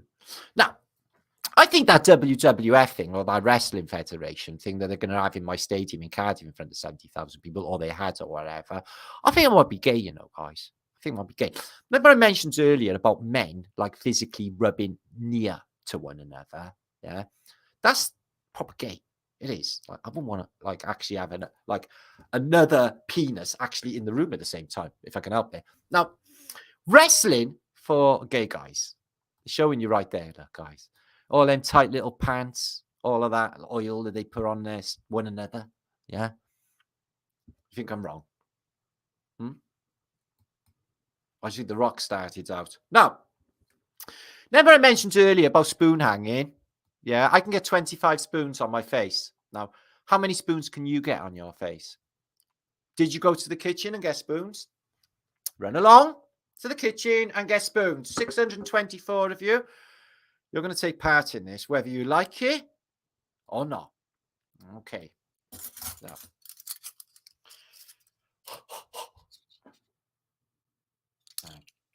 The trick is steam. Joe Gifford, did you run to the kitchen and get a... You can hang them on your cheek as well. I'll show you now. Keep watching. Don't run away. I'm going to do spoon hanging. Okay. Okay. Oh, nearly. The chin's a bit of a one. Okay. How many of you got on? Oh, fucking hell. Hang on. How many spoons have you got on? Anyone gets more than me, I'll send a book to you. But you won't be able to beat me anyway, because I'm the world champion of spoon hanging, as I'm sure you know. Okay. This is a one-off. You're not going to see this again. Okay. 3 spoons. Okay. Oh, fucking no, I lost my chin spoon. Okay. Well, I proved to you guys that I'm a man of many, many talents. Okay. And spoon hanging is definitely one of them. It's all right. Don't be also so impressed. Okay. I know I won that. I know I won that. Anyway. I always win spoon hanging anyway. I can hang them off other parts of my body. Do you want me to tell you which ones? Nah, I'm not going to tell you, because I know what you're thinking, and that's wrong. No, I would never hang a spoon off my penis. That would be wrong. Maybe my bollocks. That's a hot one. Jean says there are no skins on these wieners. Oh, shit. So what, they're Jewish? Do you know when it says people with no skin, a part of their body missing, don't go to heaven? So there's no Jews in heaven then, because none of them got skin on their willies. She's on about the wieners, aren't they? That's true. These are skinless wieners. And I don't even like saying that. And they're no covering for any kind of them. And that's why they taste so good. Skinless wieners taste good, apparently. See how they use sex to sell. But, you know, whatever. Right, guys, look at this. I do ironing, okay? If I get a fur coat, I might start doing ironing like this. In fact, I'm sitting in here now Like, literally, you can't see the bottom half of me. I might just be in my underpants right here, right now, guys. I might be, but I'm not. It takes a real man to wear fur. Okay, so basically, yeah, I got to do my own ironing and my own cooking and everything. I am not a woman thing to do anything for me or make me sandwiches. All right, but I love the fluffy boots. That's cutchy. It's not gay. And a fur coat. Yeah, can you imagine like sort of lounging around by a coal fire, sipping caramel lattes because I don't really drink. It is a bit gay. Not as gay as this. Cross stitch. Yeah. Fashion for the open-minded man. Yeah, you'll be all right in the year 2022. In fact, nobody even will take notice of you. You won't even make a fucking footnote, mate, I'm afraid. Sorry to disappoint you. Oh, Quentin Crisp there. You're not even going to make a footnote. Okay. Now they got teachers with plastic tits. Don't you know? Adults only. Ooh, that's rude. New improved Prozac. Mood brightener. So the score is with Prozac, right? It's just a tablet you take, right, to replace having any bollocks. Okay? So I feel anxious because the world wants to get me. No fucking shit. Yeah? Get it back. So what? It might hurt me. Yeah, no fucking shit. And guess what? You might fucking die too. Well, I'll die. Well, you are going to eventually anyway. May as well have a good time while you're doing it. Give me a Prozac, mummy. See, that says poison. I beg to differ. Yeah. What? Sandoz laboratory, fucking LSD. That's not poison. Give me that offer. Give me that bottle. I'll show you how fucking poisonous it is. Anyway, fucking liars. Now, are we dead? This is my clue. I've been watching this. Now, you probably won't watch this if you're a flat earther, but it's Red Dwarf. Not that they talk about space at all, ever in it. But it's one of the greatest programs in the history of television. Okay? You got Cat, you got Lister, you got Rimsey, and you got Crichton. The thing is with this, right, is Rimmer, as to his friends, which is this one here, he's got a H on his head because he's a hologram. He's dead. He died in an event. Yeah. The only one that's actually alive here is Listy, who's a scumbag from Liverpool. And Rimsey, who's dead, but he come back because they downloaded his consciousness into a computer and they made a holographic version of Rimmer. There he is. So I'm wondering if that's the case here. You know, if we all died in some sort of event overnight or something, and then we're all in some sort of like Rimsey state in another world, completely different, completely ludicrous, stinking, fucking terrible place that we find ourselves in. Because it wasn't like it before. I grew up in the 70s. I grew up in Britain in the 70s, to be more specific. And it's not like it. This is the worst you can imagine now. All this drugs and all of the weird fucking fashions. And like I mentioned earlier with them camel toe trousers, yeah? I can guarantee you, ladies, we don't like them. It's putting us off. Stop it already, yeah? Get a pair of fucking jeans on. Fucking hell. Take it from a man who knows. So look at this. Pumping Station, Louisiana Waterworks. See this building here? And these massive things? When did they build that exactly? Look at the size of them towers. And look at that. Looks like a Greco-Romano temple. It's got all the decoration, everything. Why? Because it is. It's in the middle of nowhere again. For Louisiana. And they always put these water in these towers as well because they're using, well, basically vortex physics. And they're making it, magic water. So, ton of magic water. Now, we've looked at New York many times and the systems of water that feed New York in the past. They are monumental. This starts in Buffalo, Schenectady. There is a large aqueduct, and all of this water takes it from the reservoirs down to New York City, etc. That they say they built at the turn of the last century, right? Are they weeds growing through? Are they weeds growing through? Because that would sort of, this looks like something out of the Alien movie, like on board of Prometheus or something. And this is an engineering effort of what? The Victorian era. Huge generators. And here is apparently them loading explosives into a tunnel to be. That's how they do it, is it? Yeah, I guess so. Only 2 of them. So less to get blown up. And look at the size of this up in upstate New York.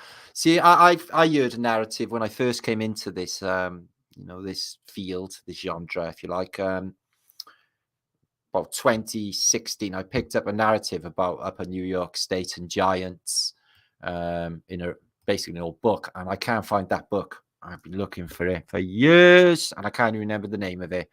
But it told you about like giants in the Upper New York State and some reports and giant edifices. And I'm sure that we're talking about these because they look a damn sight older and the size and the scale for their age. So, this is all part of it. It's like a CERN thing going on for water in Schenectady. Out the reservoir, through pipes, all underground, all down to New York City. Look at this one. Yeah, this is a wicked photo. So these are what, cranes, oil platforms? I'm not actually sure. But we are really, really deep. So what's this large pipe here with all the vandalism on it? It looks really old. I can't be sure because, this is supposed to be a first time development. Wow. Just the scale of engineering. Imagine how much would have been have to be removed from just this part alone by men, apparently. Just boggles the mind. And they built this massive aqueduct to carry water. Great distance, but apparently, because this thing looks fucking amazing. Look at that effort. So these are derricks, cranes. Just such an effort to build this for getting water down to New York City and Jersey, etc., and all that area. It's the biggest. I got to be one of the biggest developments in America at the time. Look at it. It's like Boulder Dam or Hoover Dam. The size of this thing is just phenomenal. And look at the world there. It's got a little carsy, an outside toilet, and just shit everywhere. Look. How did that get over it? Did they backfill it back onto it? And why is it all dirty? So I'm just not sure what's happened there. It was just backfilled it on there unless the structure was there already and the earth's on later. Look at that. Look at that engineering. It's insanity. They were doing that. But you got to get that water, see, for all them millions of people. Jeez. Who designs this? Just unbelievable. Look at the size of these developments. Steam train on top of all of that bridge. Excuse me. Goes deep as well. Very deep. Right. Wow, that is amazing. Look at the size of it. So that's like dam technology, like, when I mentioned, the water will break against there, like beaver technology, like I suggested with pyramids, having the same pyramid stepping, and they could break water. From this case, it's a dam wall. Look at the size of these things. Wow. Oh my God, look at that. They got decoration in it like fucking Roman. Joking. And they got all of that dressed stone on top. Oh, beautiful. Whoa, look at the decoration in that. All that effort, all that stone. Whoa, it's not even brick. Wow. Wow, what effort. And then under the countryside then, all these massive water pipes. Just phenomenal engineering. So that is in 1910, June the 21st, when they're getting that down to there. I don't think these photos are any time beyond there, though. And cutting your way through that face there. tunneling.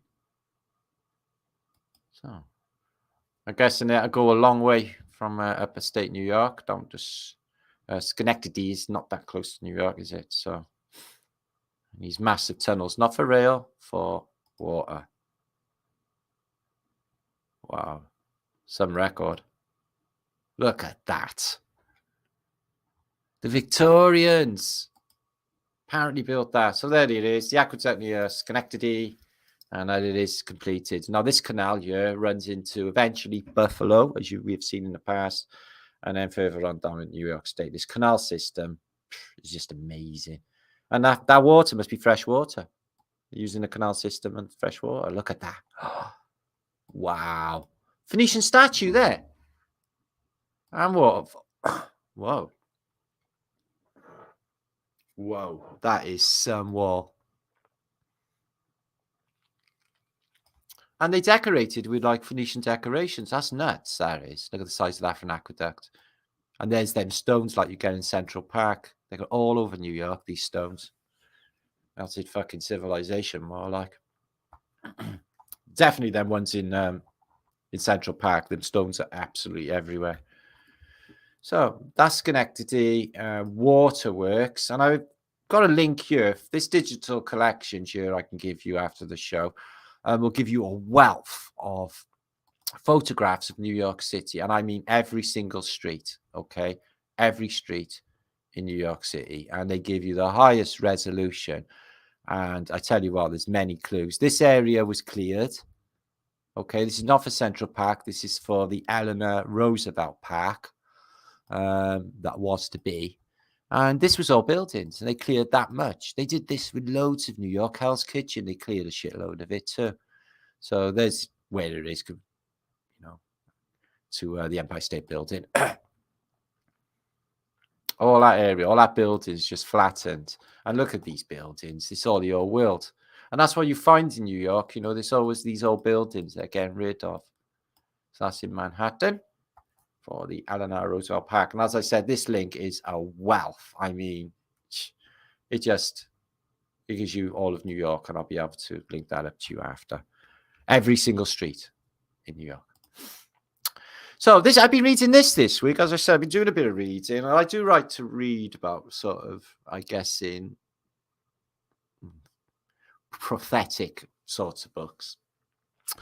I thought this was really interesting, the picture that come with it. So it's Kiev Physic and Occult Sciences, the system of order and interior and exterior heavens, with the analogy betwixt angels and the spirits of men, sympathy between celestial and terrestrial bodies. And it goes on to say about the firmament and the luminaries here as well. So I was reading it because I found it really interesting what they were saying about the atom. A little bit further on, I was reading the other night. I read a little bit last night. Some brilliant depictions in there, and an account of nature, and some really good points. Where's that bit about? So it's a bit about the atom. There you are. On or the first of matter. Okay, and this is not based on like any Einsteinian or Newtonian schools of thought at all, any of it. So it's just like a philosophical idea to reality, but basically what we do. So all philosophers agree that there was a first matter, which was produced in the beginning, and and through it came never undergo any change. So apparently no matter can ever change, and science will agree with that, and energy and information can never be destroyed. Okay. It is to be seen in all generations and corrupt which are in nature. Hence it appears that the first matter existed before the generation of compounds wherein it is found. That's interesting. And the atoms of nature, and I really do think that there are atoms. I think that they are magnets, torus fields, a inertia plane with a north and south opposing magnets. And I think this is what's happening with the atom and the structure to the place we live in, which I talked about in my first book, The Holy Grail of Our Flat Earth. And this sort of corresponds it as well. I really am interested with what this book has got to say. I will link it up. I don't want to go through it all. But, you know, it's a nice date to it. It talks about interesting things like animal magnetism. Stacks of really interesting concepts as well. It was released in 1821. Okay. But the original copy was penned in 1616 to 1665, and it's down to like basically occultism sort of literature. So yeah, it's a good few pages, 500 in it, and there's so much juice in it. I was like, check it out. It's all alchemical, sympathy and antipathy for natural bodies. So it's alchemical thoughts. So I'm going to definitely share that with you, and I will do that straight after the show because I do like to give a cool book every vlog, but I definitely need to read more of this. It was a lot to learn. Right, images of the day. And we are looking at basically midnight. Fuck me, I've been talking 3 hours. I do apologize for me talking for 3 hours. I thought that was about 2 hours. Where's the day gone? Christ. So yeah, please make sure to share this out. As I said, there's a little bit more to go, and what we're looking at here is a double-tailed mermaid. So mermaids can have two tails, and if you was to have a mermaid, yeah, I think it's important that you maybe get the bottom half human and the top half fish, because if it was the other way around, I'm not sure it'd be the same, work the same. But anyway, maybe they just change into humans, but they got two tails and they twine around as well. And that's a statue in a park in Scandinavia. And one of Bruegel's weird paintings with a upside down bird gonna do something, but I don't know how to define. But it's a really. So this is a sad story, right? World War II. He was going off to war. Okay, he's going to go off and fight Jerry. She's giving him a last little kiss, yeah? And basically, the train drove off, and he got his head hit off by one of those boxes that picks up the mail bags. True story. Blood squirting out every fucking where. Now, that might never have happened. Hopefully, you're back from the war and had 16 children. So, back in the day, men used to knit one plain, one pill, scarves and socks for the boys who were in Al Alamein in the desert boiling and didn't really need a woolen scarf. Well, it does get cold in the desert, actually. 577 of you still here. That's pretty fantastic. Here, Timmy, look. This is called a television. Television. That's right. We'll have one in the house one day. You'll be able to sit in front of it and watch your favourite jumpers go around and round. I don't know. That's right. So my mother used to do this, and all of the ladies in my street back in the day used to scrub the street down. On a Sunday, they'd all be out with their scrubbing brushes, having a fag, talking about British stuff, yeah, oohing and ahhing usually, and slagging someone off. But they used to scrub the streets, and my streets used to smell like Dettol on a Sunday, and then Sunday dinners after when they got cooking. In this day and age, right, I've had to literally, I've had to converse with ancient masters in the technique of shit dodging, because I can't even get at my pavement where I live without dog shit on it. And I ain't even joking. I mean, I need to levitate, guys, to avoid stepping in dog shit where I live. And I went to a better area as well than where I live, and there was dog shit everywhere there too. So what I'm saying is people took more care years ago than they do now. We had lovely gardens as well. So it looks like fuckery has been around for a long time. Look at Quentin Crisp there, or whatever his name is, yeah? And what about him? What about her? He might be a bridesmaid, though, but it looks like they're both in wedding dresses. He might be the page boy. Looks like a serial killer. And two brides. I think that's the dude. So, like, I don't know what's going on in the past. It's like it's this shipping going, here, common person, give me a flower. Oi, smelly, give me a flower, you goit. Yeah, I'll get one for you now. What flower would you like? One of those pink ones, you smelly old cow. Hurry up, hurry up.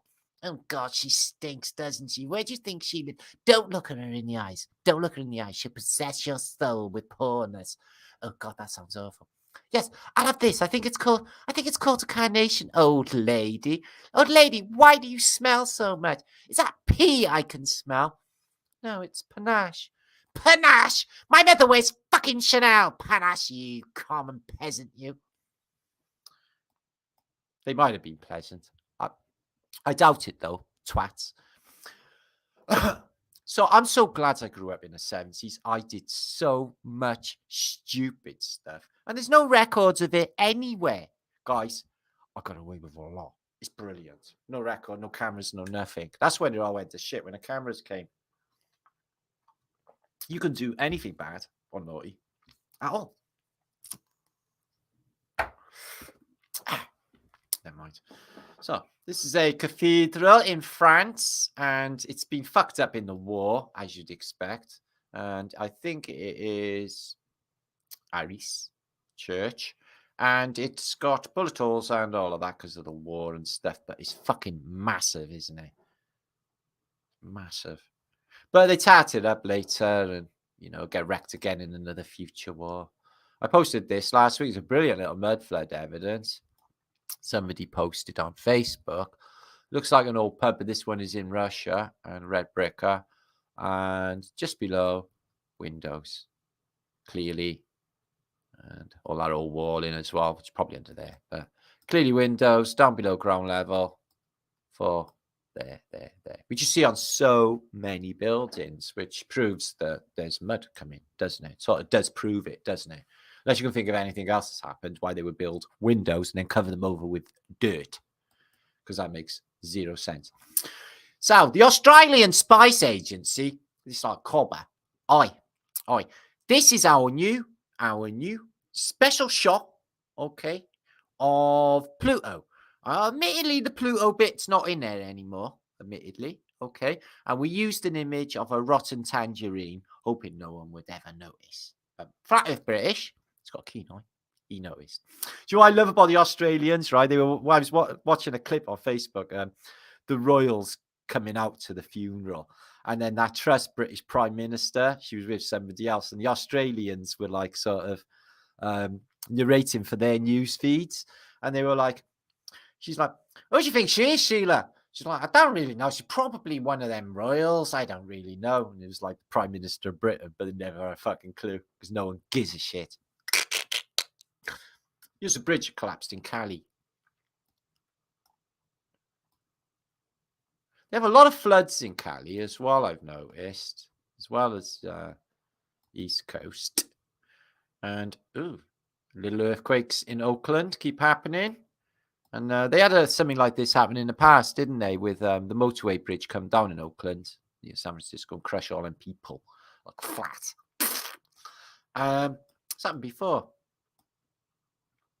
That's a Volkswagen Beetle. That's World War II. That's somewhere else. Oh. This is New York. Nice little photograph, this. These are these elevated railway lines again. Got horse and cart there, though. An electric tram. Beautiful and juicy. No motor cars, and they got all of that world. And the motor car has not been invented yet. Is really weird to my Brian. Look at it all. Skyscrapers, massive bridges, all of this. Yet, the motor car has not been invented yet. I'd love to be able to time travel and walk over that bridge. Quaker oats, we had them too. Got to have your oats, guys. Got to have your oats.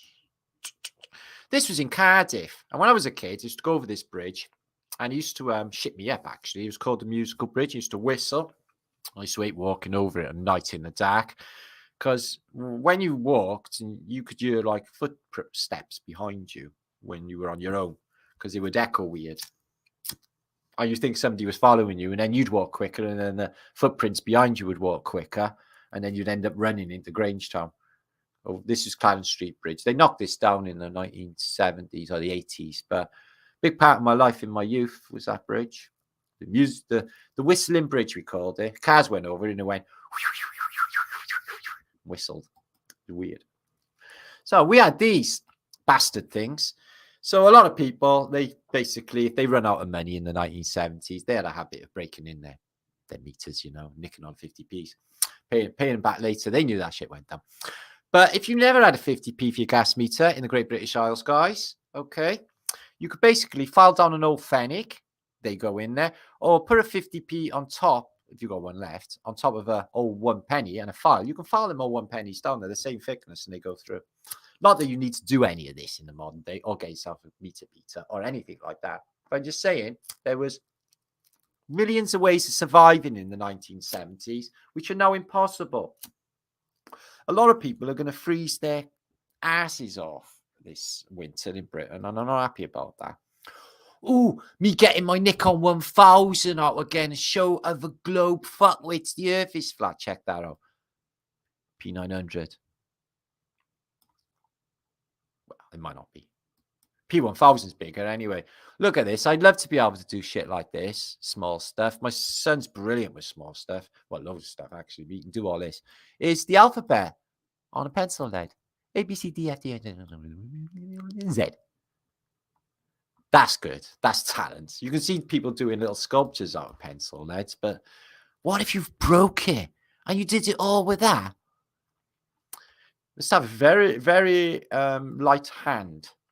So, did you know this? Kerosene, okay, which I found out is maybe paraffin.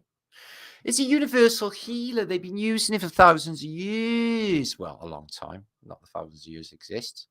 But kerosene was used as a cure-all throughout Eastern Europe. A well-documented case of curing with kerosene is that the woman named Paula Ganner, who was given 2 days to live by the doctors due to colon cancer, and she remembered the ancient remedy and started a tablespoonful a day.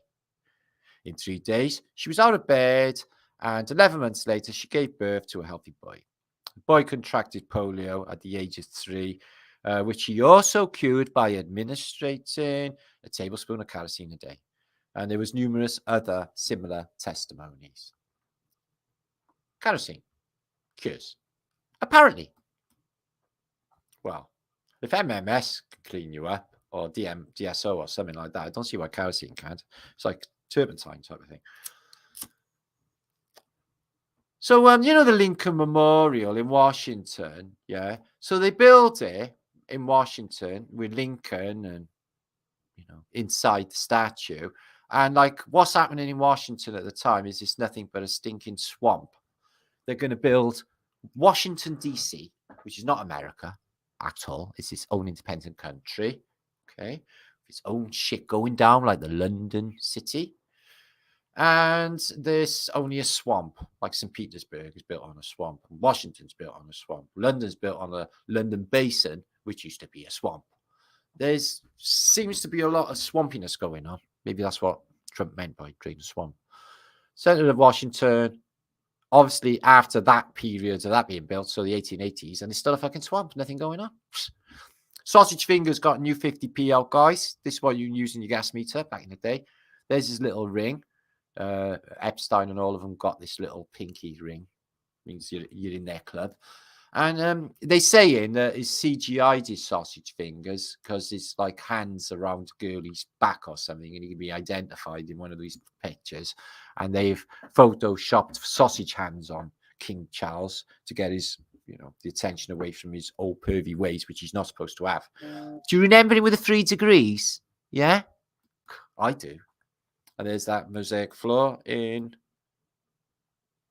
Verona. Verona. Right. Oh, I think I've done them, haven't I? Okay, I think I have. Okay, there's the last of my images of the day. I'll be coming back shortly. I'm sure I did more. I thought I had more, I meant. But that's okay, because time is running along. Now, I was going to show you Rome 1930s, but I'm definitely going to have to come back with that, guys, because basically I'm running 3 hours here and I need to come back and see you all. Now, I want to thank members who have joined this. Okay, this is my membership because Zamoxage is there. And all you lovely people who have joined, thank you so much. I really do really appreciate that, guys. It's Not an easy place to survive in, I'm finding. And I've got 2 books, in case you never knew. Okay. I've got books each. And you can find the links down below in the descriptions box. You can go directly to Amazon. And you can pick up my books. Okay, I got 2 at the moment. At the moment. Okay. That's my channel, in case you didn't know. And if you're new to my channel and you've come over from Dutch entities, we got all these as well, okay? And the British think tank, which I'll go live on now and again, and I will be this week again. Celtic Italian channel, okay, which I double up on and use for all sorts as well, sharing. And Martinliedtke's Necktie, which is my backup channel for my backup channel for my backup channel, so that I can exist and survive on YouTube, because it's a really hard place to survive, actually. Especially as a truther. I mean, if I talk bollocks all day, it'd be fucking brilliant. I'd probably smash it on YouTube. Don't bar it. Yeah. Animals. Cute animals. You get really good views with them. So wonderful day, wonderful soul. Thank you, Martin. You are a blast incinerator of sunshine and truth. Thanks. I can't believe that was 3 hours. Fucking hell. I went like that. Click of a finger. I can't even believe it. Go fluoride free. Well, Suzanne, they reckon Cardiff, the city I live in, is a fluoride-free city, but that water I got, I can't even drink it. Fucking shit water. Tastes not as bad as London water, but I tell you what, not good water. I need one of those. I was going to get a distiller, but I'm hearing like conflicting information about distillers, guys. I really am. And I don't know what to think is the best course of action. My friend got a distiller and it does work well. And you get all of this sludge and shit out of it. It's like grams of shit down there every day, mud. So I'd like that out of my water. But like, I don't drink any water, really. I don't drink much water at all. Not unless it's got coffee with it. But like water, I only drink in the middle of summer. Water's nasty. Have you noticed everybody that drinks water dies? Just saying. Julie, I'm gonna sing your name. See, I'm allowed to be as nuts as I want and be just exactly as I want on my channel because that's what I want to do. There's no point bullshitting and pretending I'm anything I'm not. Anyway, I've tried that. It just doesn't work. It's too transparent and you make yourself look stupid. So just be yourself. And if they can't accept me for what I am, well, obviously 50,000 of you more do. So that's a good thing. You can survive anywhere. I have. But I learned that when I was young. I got told if you can survive anywhere, like say in London, you can survive in any city in the world. And I was like 16 working in a pub. I wasn't even old enough to be in London at 16. I'm not joking. I wasn't 2 years off being even allowed in one, and I was working in one. And I didn't even look that old. I was a bit hairy. I was a bit of a hairy kid, but like getting away with murder there. And I had terrible acne, the worst zits in the world as a teenager, just the worst. And that affected my confidence a bit because I thought it was like red raw on my face sometimes. So I got all these scars from. So that I didn't like that. Felt awkward with that. Felt like people, when they were looking at me, were looking at my zits. But a lot of people get that, bad acne. I've seen a lot of... I had it until I was like 30 as well. I had teenage acne into my 30s. Fuck's sake. Little wing, love you. Pineal gland. Yeah. Pineal gland's open. If it was. If slam's open in weird times when I don't really want it to. That's happened a few times. Take kerosene, but don't smoke. That's fucking good advice. That is really good advice. Remember to remember. Thank you for that. Yeah, remember to remember, guys. And that's a biggie. Remember to remember who you are and what you are. Forget all that bullshit. Forget it all, guys. Okay, just everything you guys actually all in front of you. You've probably all got like all lovely life, haven't you? A lot of people take things for granted. They really do. You notice when like things are taken from you, how much you really took them for granted. I've noticed that in life. Living can be a disease. Maybe he got better. Goatee fingers. Goldfinger. I don't think you get away with that in the modern day with James Bond. Goldfinger. It's got like, I don't know, might have certain implications. I don't. Goldfinger. As above, so below. Free press. Adam Cook, much love to you, my brother. I was flabbergasted at fingers can be sausages. Yeah, Prince Charles got sausage fingers. It's water retention because he's a bit of a pisshead, and they all are really, aren't they? Drinks all fucking day long, got anything else to do, have they? Fat fingers with a signet. Pittsburgh. Okay, so this has been our flat today. What we have learned together is I don't think they could have actually populated the west coast of America and built all in fabulously big cities because of the dates things. You know, the wagon train set off 1840. They packed it in by 1860. The Transcontinental Railway starts off in the 1860s first.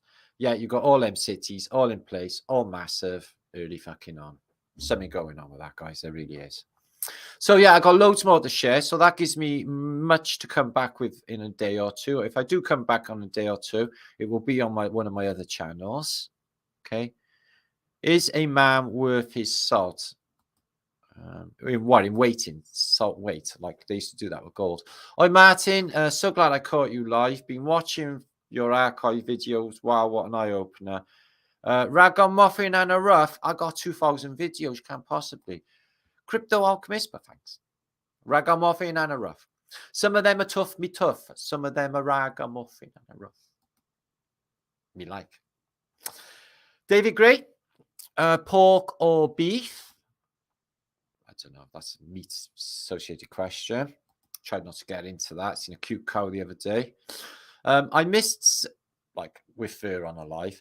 I missed some today because I had to moo. But breaks have been awesome. Okay, Laurie, thank you, sweetness. Okay, I'm still alive. Brilliant. Just fantastically fabulous Friday night. Well, if it comes from Alva Billy, then it must have been. I hope you had a giggle at some stage. Hope I never offended anyone, really, because I'm not doing that at night. I'll give you a warning if I'm going to be offensive. If I go on one of my nutty moods, you'll have ample warning, okay? I'm feeling much more like I want to have a cutch mood today. Nice communal hug. We will. Okay, do you feel that? It was nice, wasn't it? It was warm. I give warm hugs. Probably Chicken David, son of Overbrook, says Plain Drifters there. Easy now is India, and she's saying epic shows. Thanks so much. Oh, thanks, India. Must be good then. All right, then we'll soon see what my comments say. Okay, did you get your spoons? Did you have a go spoon hanging? Did you? How many did you do? You lying? No, I think you might be lying there. You've never done as many as me. You can't do as many as me. I'm the spoon wheel champion. Yeah. Okay.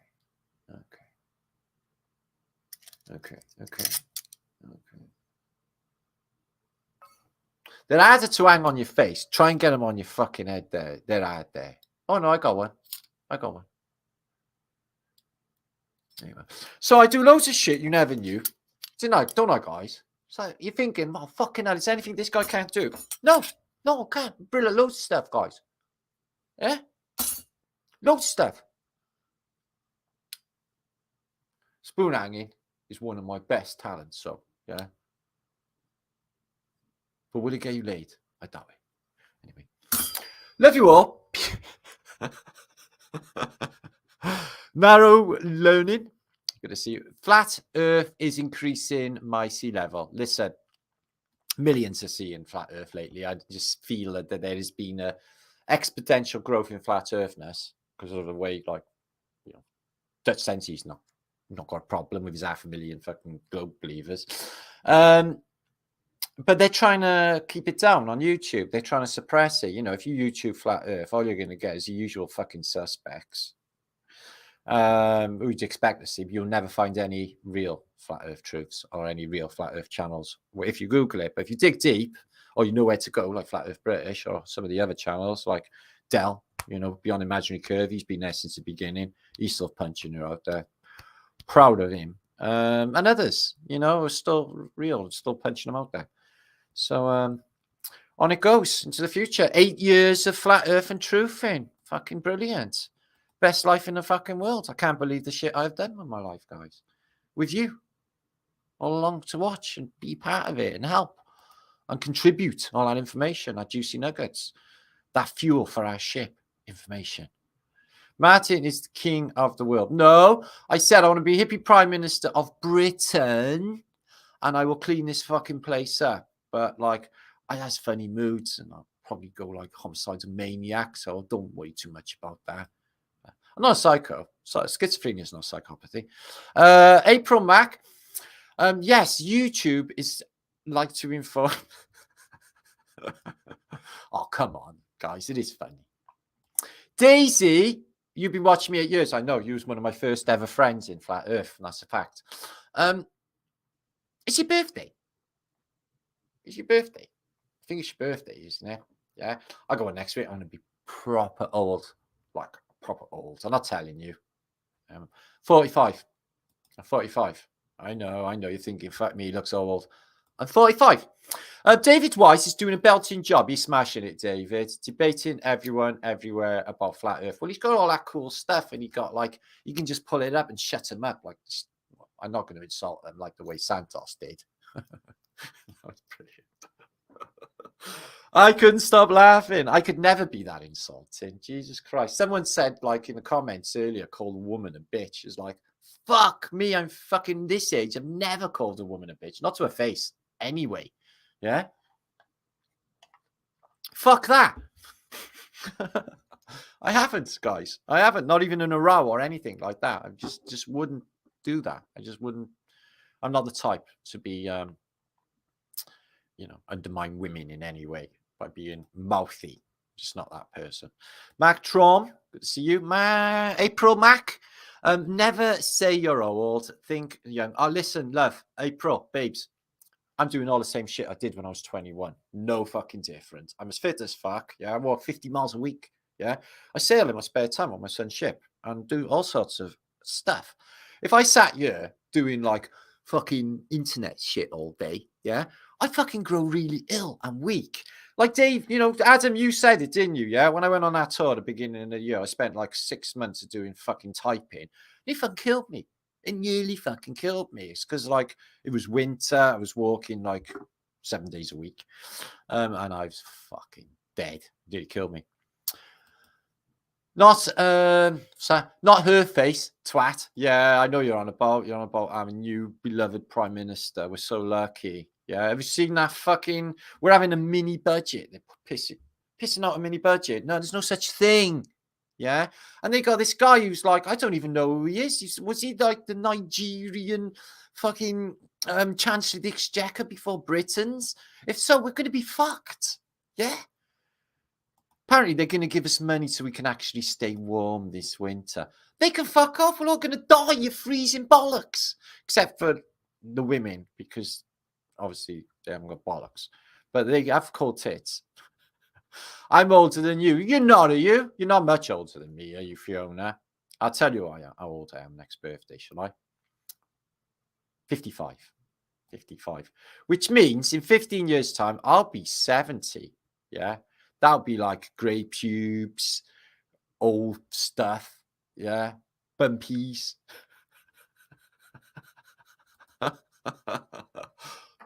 Fuck that. I won't be. I'll be same. I'll be doing the same stuff. You manifest words, thoughts, actions, think young. I know ragamuffin. I know this shit works. That's why I'm young, innit? When I'm not supposed to be. Yeah, I've been reversing it back. I'm younger than when I started YouTube. Stacey in Massachusetts. Wasn't I a lot older 8 years ago?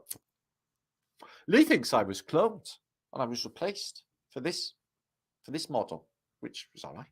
Quite happy about it. I want a wood burner, but I wouldn't be able to. I'm in a council flat. Probably everyone would die. Craft Kim, good to see you, Crafty Kim. Folks and moderators and Martin, thanks for a fun night. Oh, well, that's what we do. We give you fun, okay? And we soften up all of that information with good fun. Happy times. what we want. We don't associate with bad energy, and we don't talk about our brothers and sisters and dish them in any way either, because this is like, you know, real business here, and I take it very fucking seriously. I really fucking do. Look out. I'm fucking watching. Don't want to fucking piss me off. Julie, love you. So what I'm demanding is for you to fucking behave and stop it, is what I'm asking. Not you lot, all the YouTubers that are at one another's fucking calling one another out all the time and stupid shit.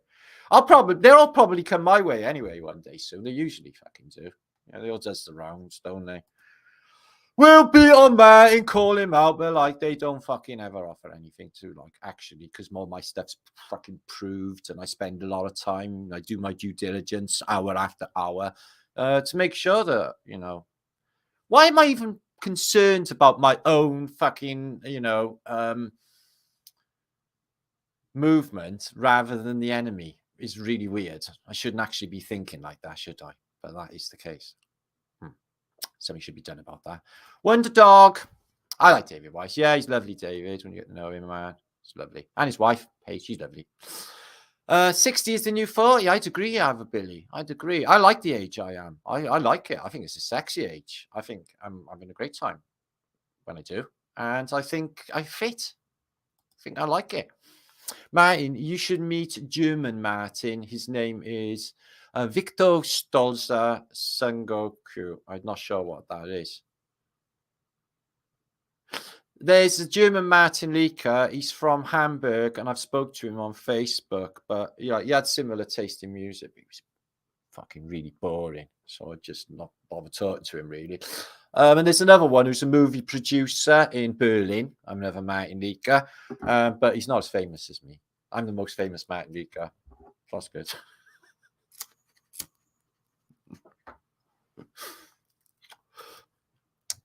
Each to their own. Anyway, I love you all. I got to get going because I'm going to make a quick drink. I've quit munch and I got to get my head down. But it takes me hours to get my head down after these affairs because talking for 3 hours plus sort of wakes your minds up. Another 420. So thank you, Crypto Alchemist. Thank you, April. Thank you, Kurostacker. Thank you, Mark. Thank you, Stacey, my love. Thank you, Mark. Thank you, Free Press. Thank you, Plains Drifter. Thank you, Alpha Billy. Thank you, Brian. Thank you, Fiona Little Wing. Thank you, my brother, Romanian Bearage. And Nick Six Stones. Martin's King of the World, he says. Mel Sands. Mac Trom. Miles Phillips. And Callie Stuger. And Bry Wilson. Hi, Bry.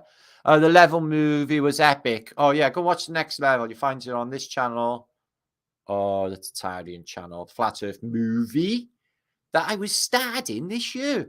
Oh, yes.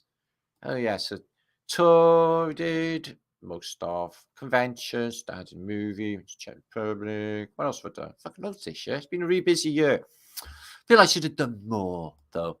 Most of it was like fucked. But that was my fault, really. I'm just need to be more assertive. Talented, thank you for my spoon hanging. Next time I'll do spoon hanging naked for you. That would be good. I can hang them on my nipples. Super glue. No, I won't super glue them on a ragamuffin on a rough. That would be painful. I know, so much talent. I got it pouring out my ears. Stace, babes. Love, love, love. Okay, I gotta go, Kev. It's Cosmos. I need to go. 482 of you. Haven't you got homes to go to? Thanks for the hugs. No worries, 27 rows. Massive, bigger and warmer hugs for you just for that. Okay. I'm enjoying meeting some of my new flat peeps. It was good to meet you, Adam. I knew you was my brother before I even met you. I could just tell. He's my brother Buzz going on. Don't even know why. You just know when you meet people, don't you? So, as I said, communal hug. Can't give you a kiss because that might be weird. I had so much fun. Anyway, peace and love to you all. Be good. Don't do anything I wouldn't do. Keep an eye on all my channels. Keep an eye on my community page. Anything that should be happening. Good news is the world never ended today. Yeah, and we're all still here to kick the shit out of it all. Okay? Isn't that good? Not that I took any notice of it whatsoever, or anyone who calls any apocalyptic dates. So don't do that. Because they are no. Okay, they don't know. Okay. And plus, we're on it. We're smashing the shit out of it. Okay. I know sometimes it doesn't feel like we're winning, but we actually are. They just, we don't get headlines telling the world the troopers are kicking our heads in, guys. They don't do that, but we know. We've known for quite some time that we've fucking got this. And the more we keep exposing their bullshit, then we can prove them for the fucking liars, because they lied about all our education, all our where do I even start? Evolutionary fucking theory. Big fucking bang. Space. I can't believe I even said this. I can't even believe I used to think these were real things. Shit. Some kind of time travel and give Einstein fucking Chinese burns and say, M equals E MC squares, Einstein. Like that while I'm giving him Chinese burns. Shicey, hiya, love. So the stuff on your show here is great. Reminder not to take things for granted. Yeah, that's what we do. Okay, we are very grateful. I'm very grateful for 50,000 subscribers. I'm grateful every time I got hundreds and hundreds of people in my chat. I'm grateful for the love and the support that the community bring for one another as well as myself. And I think it's an important institution in Flat Earth. I think to me, I love it, and I think it should be rejoiced. I cherish it. It's my precious, is this. As people who know me personally will know, it's always about the community. Groovy tunes, Martin. I'm going to get back to my tunes now. I am Suzanne. I had a bit of Radiohead on now. I know they're demonic fuckers, but it's still brilliant. Do you have a deep dive? FEB, do you have a deep dive on John Lennon? Sync light, deep dive means something completely different, yeah. But no. I was a massive fan, loved him to bits. No, I wouldn't piss on him if he was on fire, because he's basically a Satanist, probably stepped on babies and stuff. So no, don't like him at all. Laddie D. I like him less than Paul McCartney, though. And I like George Harrison. He's always was my favorite Beatle. He's the Krishna one. I was always into Krishna stuff. Crafty Kim. Good to see you. Tap water tastes metallic and lifeless. Mine do. It's not so bad, like I said, as other cities.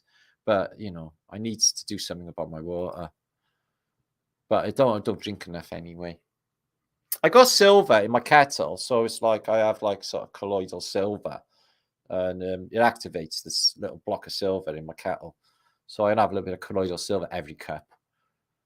So I hope that helps. I'm smart. I don't drink water. I drink tea. Take that, Rothschilds. I don't drink water either. I don't really like it. There's not much taste to it, is there? And it's all plastic bottles that give you man boobs.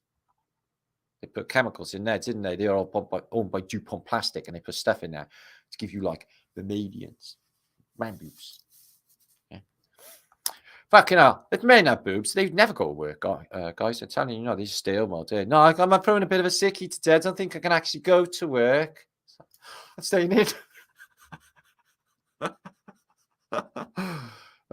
In Massachusetts. They were good, the Bee Gees, but again, more Masonic bullshit going on. Steve White, good to see you. Anyway, I love you all. I got to get going, guys, because I'm going to talk forever. Australia. Oh, thanks, Miles. Good to see you. Love Oz. You're so funny. You're funny as fuck. You're as mental as fucking British people. That's what I love about you. You're funny as fuck. Proper mental, I guess. Martin is a G. I hope you never stop. Oh, Martin is a G.